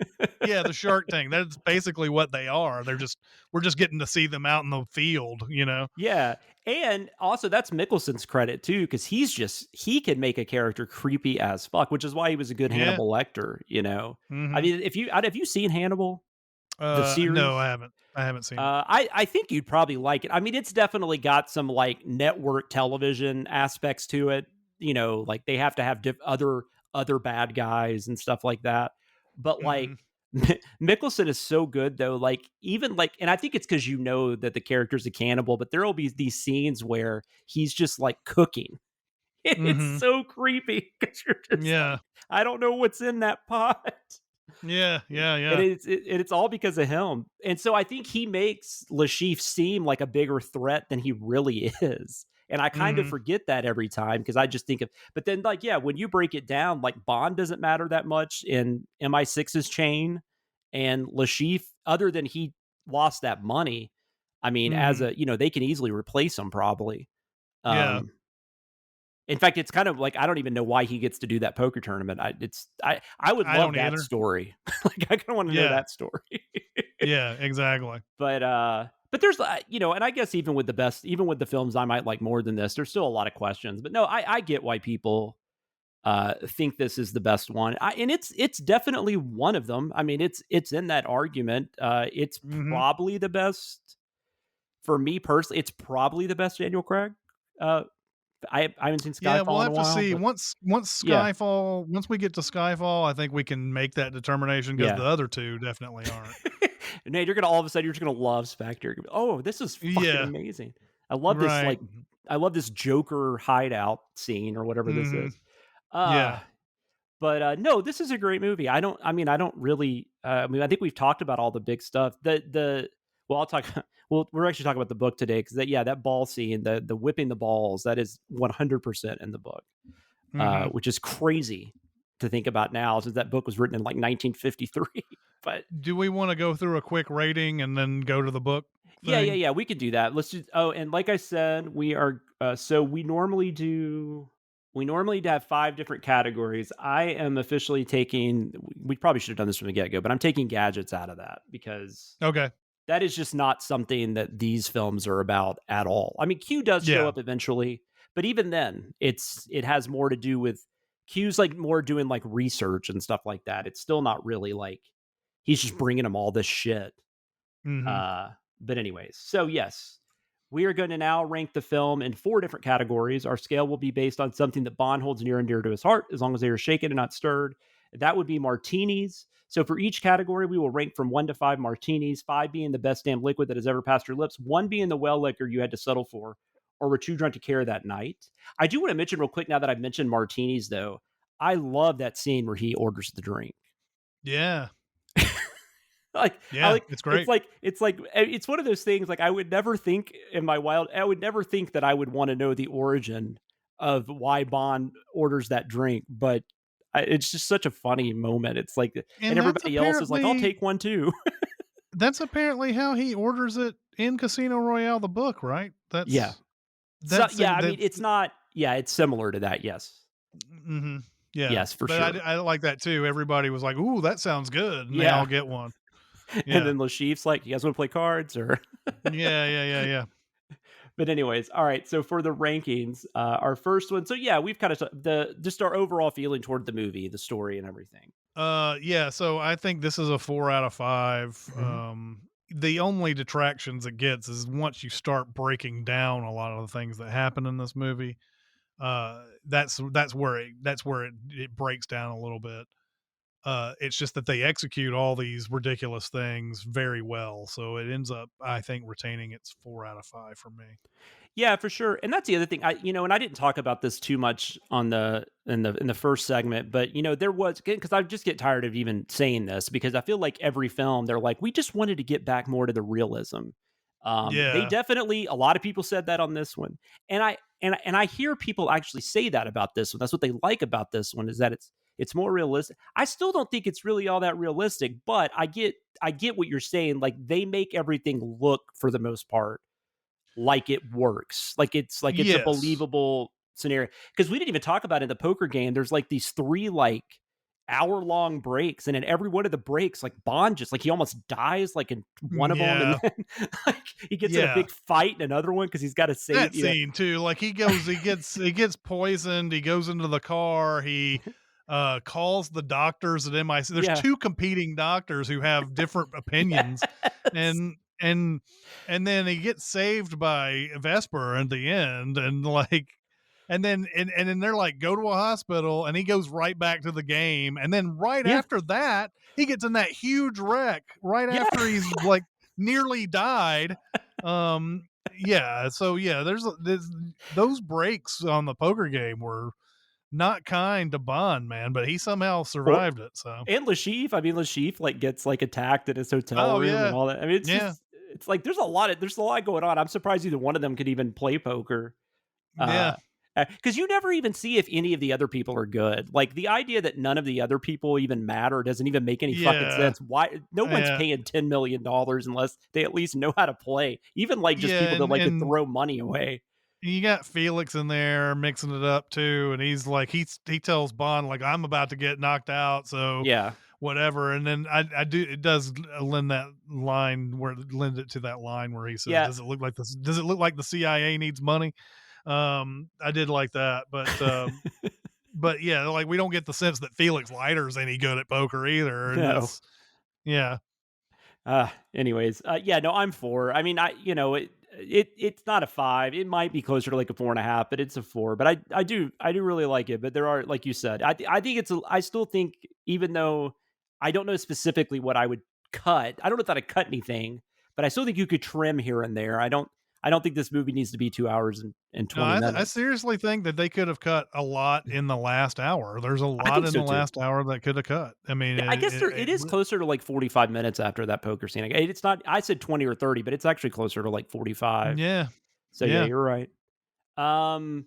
So the Bond, which is Craig, I think I'm actually going to give this a 5. I think so. He's really fucking good. Mm-hmm. Yeah, he's clearly putting on a performance that no Bond has ever done before. No, and it's yeah. So yeah, I'm a 5 out of 5 on this. Because Craig's obviously a really accomplished actor. He's he knows what he's doing, and I just feel like he does this really good thing. Like he kind of takes from everybody, but like kind of just does his. I don't know. It's just I don't know. Like I don't know if if Daniel Craig was in 1962. I don't know that we're talking about Craig the way we are now, because I feel like all the other Bonds had to come, but regardless, he makes it like his own thing. And even the movies that I remember not liking as much in this, I always like him a lot. It's never because of him, which he has a love-hate relationship with this role, which I'm sure a lot of, I'm sure Connery did too. So we'll get more into that as we talk about the other movies. I don't know. It's a large demand on your time, and you have to do the same thing over and over and over again.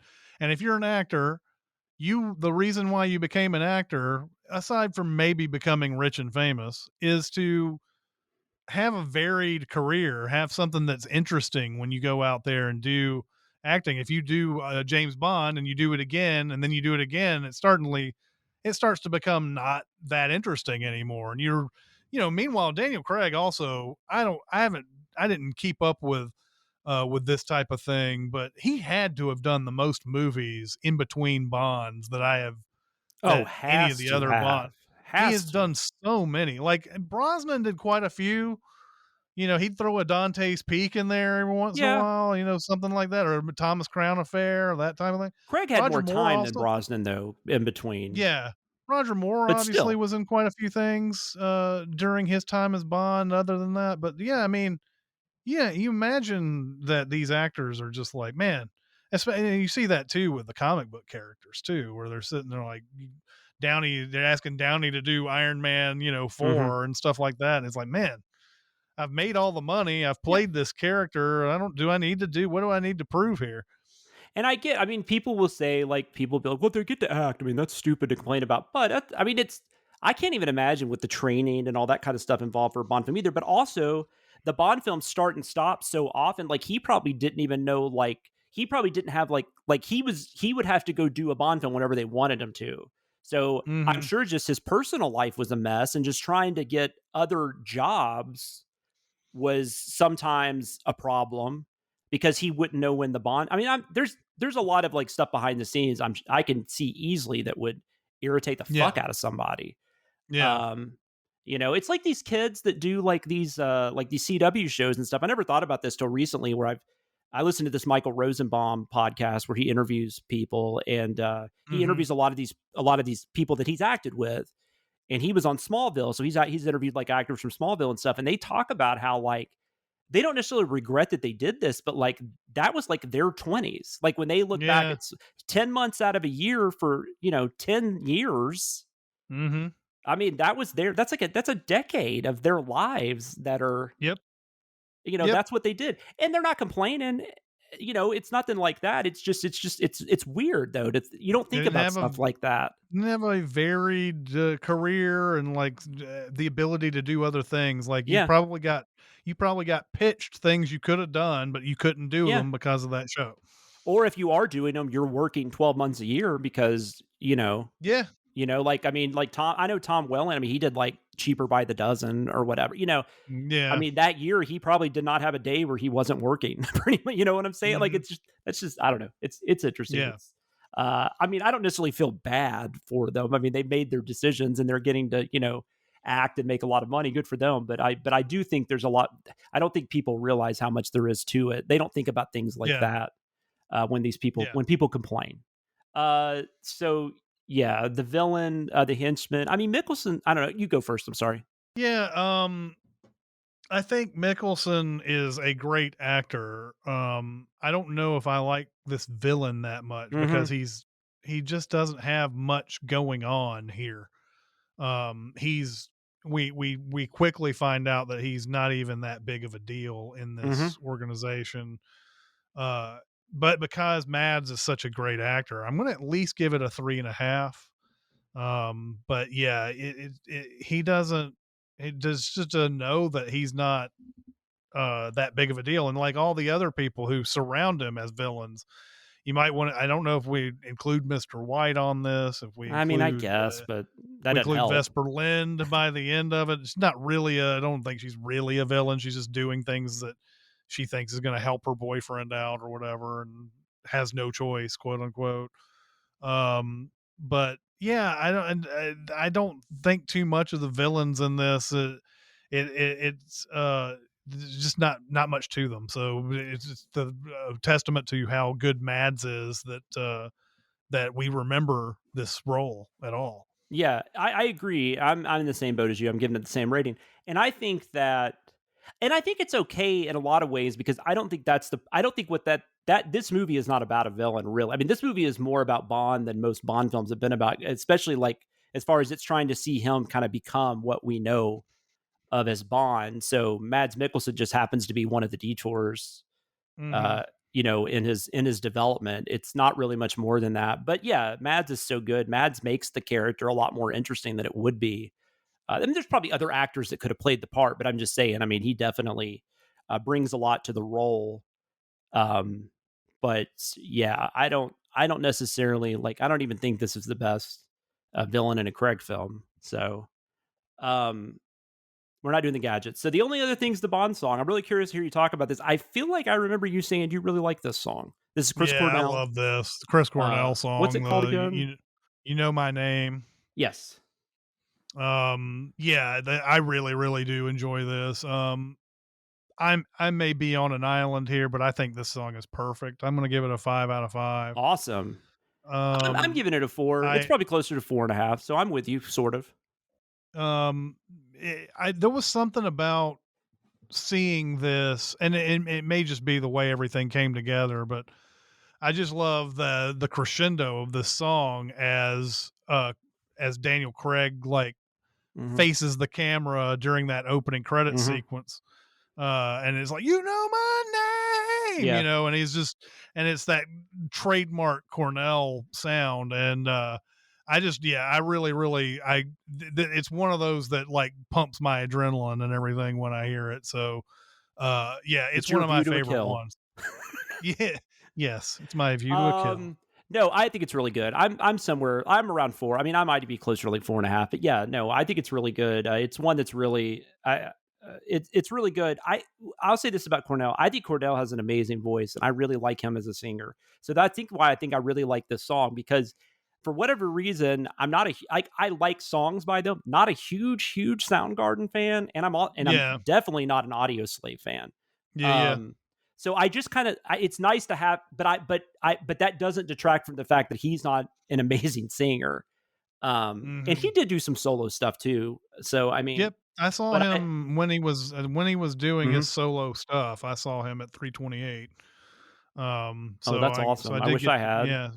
yeah, I did get to see him Um, at that time. yeah, I don't know if anybody listening doesn't know that, but he did pass away, way too Hmm. young. That was like in the last, like, it was in like the last 10 years, wasn't it? Like, I think it was, Yeah, I think it was yeah, in the yeah. last 5 years. In fact, Yeah, I think you're right. Yeah, so I really dig it. His voice is amazing. It's perfect for the song. And yeah, it's just there is something about it. It builds up to the right question, and you have that awesome title sequence hmm and all that fun stuff. So all right, we'll move on with this. 2017, actually, as of this recording, almost 6 years. Oh So, wow, hmm damn. Uh, but that's like that whole like crew like around that time. Like it just seems like there's so few people. Like Eddie Vedder's still here. Um, hmm but Weiland and Cobain and Cornell yep, and the I can't think of his name, but the Lane uh, Staley. Lane Staley, yeah. what was the Bumblebee video? What was that band? Oh, it was this Moon was his last name. Moon. Yeah, that guy. God, what was his All I can take. Yeah, it was a Blind Melon singer. Blind Melon, yes. Shannon Noon. Shannon Noon. I said Moon. It's Shannon Noon. Yeah. No, you're close. And so it's just, I don't know, it's just really sad. Like all these singers from when we were like really hitting our like musical growth period, I guess. Was it Shannon Hoon? Shannon Hoon. Shannon Hoon. Yes, that is correct. We have rhymed everything with noon and moon. Shannon Loon? Shannon Hoon, was the other Shannon Hoon. Great singer too. Had a really, really unique voice. Mm-hmm. I don't think amongst all those, I don't think he gets as much credit as he probably should. Weiland hit me the hardest though, I think. Well, Cobain hit me. That was pretty rough. Yeah. All right, so we actually are, because we haven't done this for a minute, because we haven't been watching movies that are based on books, but this is based on not only a book, but the first book that he and Fleming wrote in the Bond franchise, Casino Royale. So we actually are going to go back, probably for the last time, at least through the Craig films, to The Spy Who Reads Me. Reading is one of my very favorite things to do. Whoa! I'm not reading that crap. Summarize it in one word. Now you want to talk about reading? Let's talk about reading. How can you read this? There's no pictures. Cinemasins might have taught you that the book doesn't matter, but for this segment, we're willing to concede at least kind of does. We're going to give you the nitty gritty on what is similar to what you saw on the screen, what is different. There will be plenty of what the hell was Ian Fleming smoking when he wrote this, like, the whole like ball torture thing. Yes. So I talked a little bit about this book when we talked about Casino Royale in 1967. I didn't talk much about it because that movie really is very little to do other than it's in a casino setting. I think they maybe play cards. Maybe. I don't even remember if they do that. Yeah, there is a card scene. Yes, there is. But this does follow it pretty cleanly as far as what happens. I think the most notable thing is characters change quite a bit. But I will just kind of go through this. He does get his 00 status. That is mentioned at the beginning, but the two kills are different. They're separate places, and one is like a Japanese cipher expert. That's the first one he kills. That's in New York. And then he goes to Stockholm and he kills a Norwegian double agent. Now that guy that he kills, the second kill, that could be similar to that, because that dude was definitely an agent of some kind. Also, as people complained about, the book's description of Bond looks absolutely nothing like Daniel Craig. But, also the book's depiction of Bond has like a scar down his face, and none of the Bonds had a scar. I mean, why did anybody complain about that shit? Yeah. The Lashif stuff's pretty similar. He does lose all the money, and he does set up a high stakes card game. It's, of course, which we already mentioned this, it's Baccarat in the book, because Texas Hold'em is just not something that they would have been writing in a book in 1953. I mean, I don't know. I mean, it was around. I think it was around, but it wasn't a big game. Yeah. It was like, it was around, but it was not something people talked about. Not like they did in 2006. In the book though, Lashif, he's basically just like an accountant, which he kind of is just an accountant here. But he feels like even lesser of a person in the book, as far as in the chain of the Russian organization, which is called Smersh. So he's just kind of like a dirty accountant for them.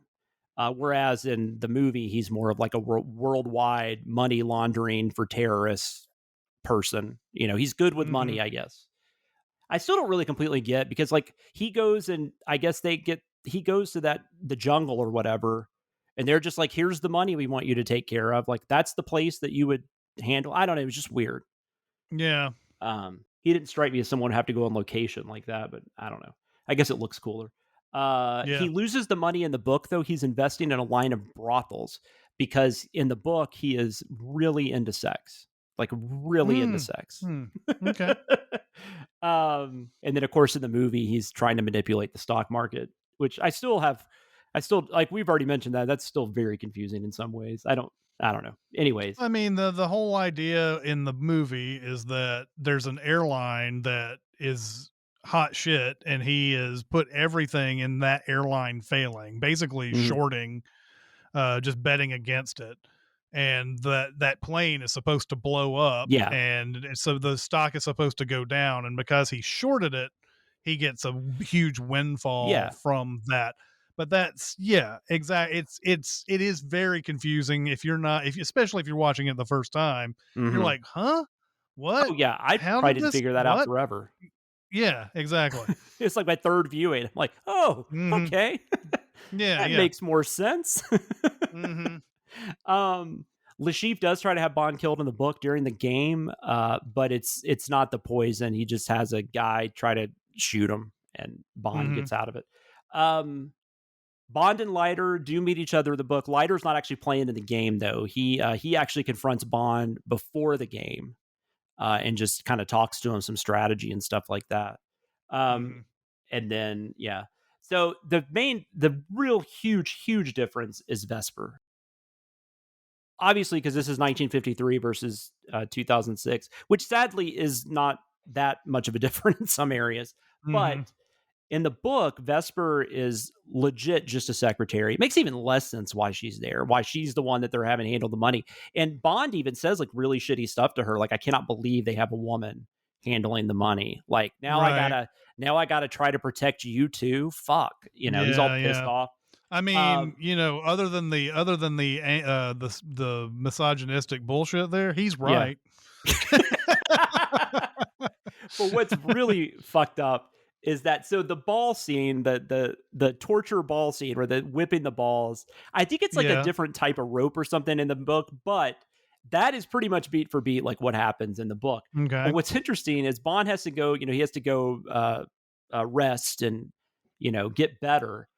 He chooses to sleep with Vesper, though, in the book, because he says something along the lines of, she's not bad to look at and doesn't irritate me as much now, is basically what he says.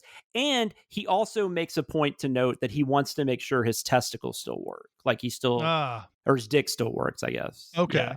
Okay. Yeah. Sweet. So, sure, whatever.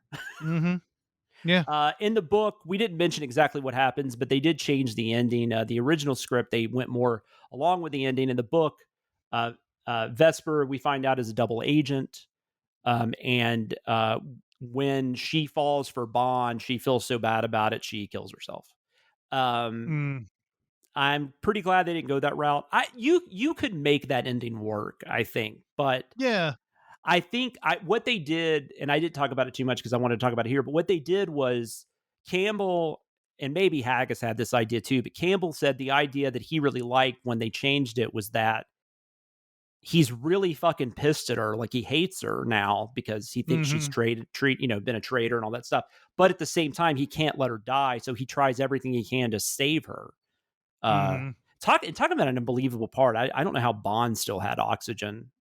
He was down there so long, but anyways. Well, and also like, you remember the I don't know if I missed a cut somewhere, but the case with the money or the password or whatever, and it gets sunken down into the water. But then we see Mr. White later just holding it, and I'm like, where did you get that? Did you jump your ass down in the water and get that shit? I have no idea. He just magically has that fucking suitcase at the end. I don't understand that. But I do like. But you're go ahead. You're talking. There's the whole thing with Vesper at the end. The line, "The bitch is dead," is I think is in the book as well. And it's such a cold line. We understand why he says it at the end of this movie, but I thought that was cool, though. I thought that was cool that they left that in there at the end, because it's I think sort so of too. him, sort of him like trying to put on a face that she didn't mean anything to him, and obviously she did, because she's gonna fucking like be the ghost. I'm halfway surprised Eva Green's ghost doesn't show up in the next 2 or 3 movies. Like, all this stuff, like, it has. I feel bad. We're kind of talking ahead about some stuff, but like, but like I said, it's been a while since I've seen most of these, so my opinion could change in some areas. But yeah, like I said, not Casino Royale's fault, but you watch her die and everything, and it is sad. But then you think about like how she affects the rest of the series going forward, and it's not always great. So but I like that change. I like the reason behind the change, that like that made him him have a conflict where, and then that does turn him into like, the cold-hearted, Bond is, although he never really completely becomes like that vicious in Craig's films. Because I mean, Eva Green's not the only woman that, pops up. So, yep. But anyways, so yeah, that's really all there was. I just wanted to I thought there was enough there to talk about, especially like the Eva Green character, the fact that he wants to make sure his dick still works. I almost kind of wanted them to keep that in the movie just because I wanted to see how that played out. Absolutely. Yeah. Hey, do you mind coming over here and making sure that? Just wanted to see if my dick works. All right. Thank you for joining us this week. That was probably a little longer than it usually is, but we had a lot of the first ones in these series seem to always take a little more time because we got to talk about what they did beforehand in the meantime between these films. But we hope you'll join us again next week when we will talk about, I believe, the shortest Bond film, I think, still running time wise, Quantum of Solace. It's under 2 hours. I know that. Solace. God, I always do that too. I thought for some reason, and I think I don't want to give away what I feel about this movie, but I don't remember anything about it. I guess I already have. But I thought it was just as long as Casino Royale. That's funny. It's an hour and 46 minutes. Yeah. Yeah. So the only thing I remember is the oil. I remember the thing about the container of oil. I remember that, but I guess I'll find out next week. Also, before we go, we have social media. You can reach us on Twitter. We are at GoldSpy007. You can also reach out to me directly on Twitter. I am at SamLoomis13. You can email us at golddiamonddeath007@gmail.com. And if you like this podcast and other things under the Cinemasins brand, we also have a Patreon you can join at patreon.com/Cinemasins. And if you have a second to leave us a 5-star review at your podcast listening app of choice, we would appreciate it. Until then, keep the martinis dry and shaken, the Baccarat shoe moving, and the Aston Martin fully gassed. This is Chris Atkinson and Jonathan Watkins signing off, and we will see you next mission, where I will mispronounce Solace many, many times. And it'll be fun. Mm-hmm.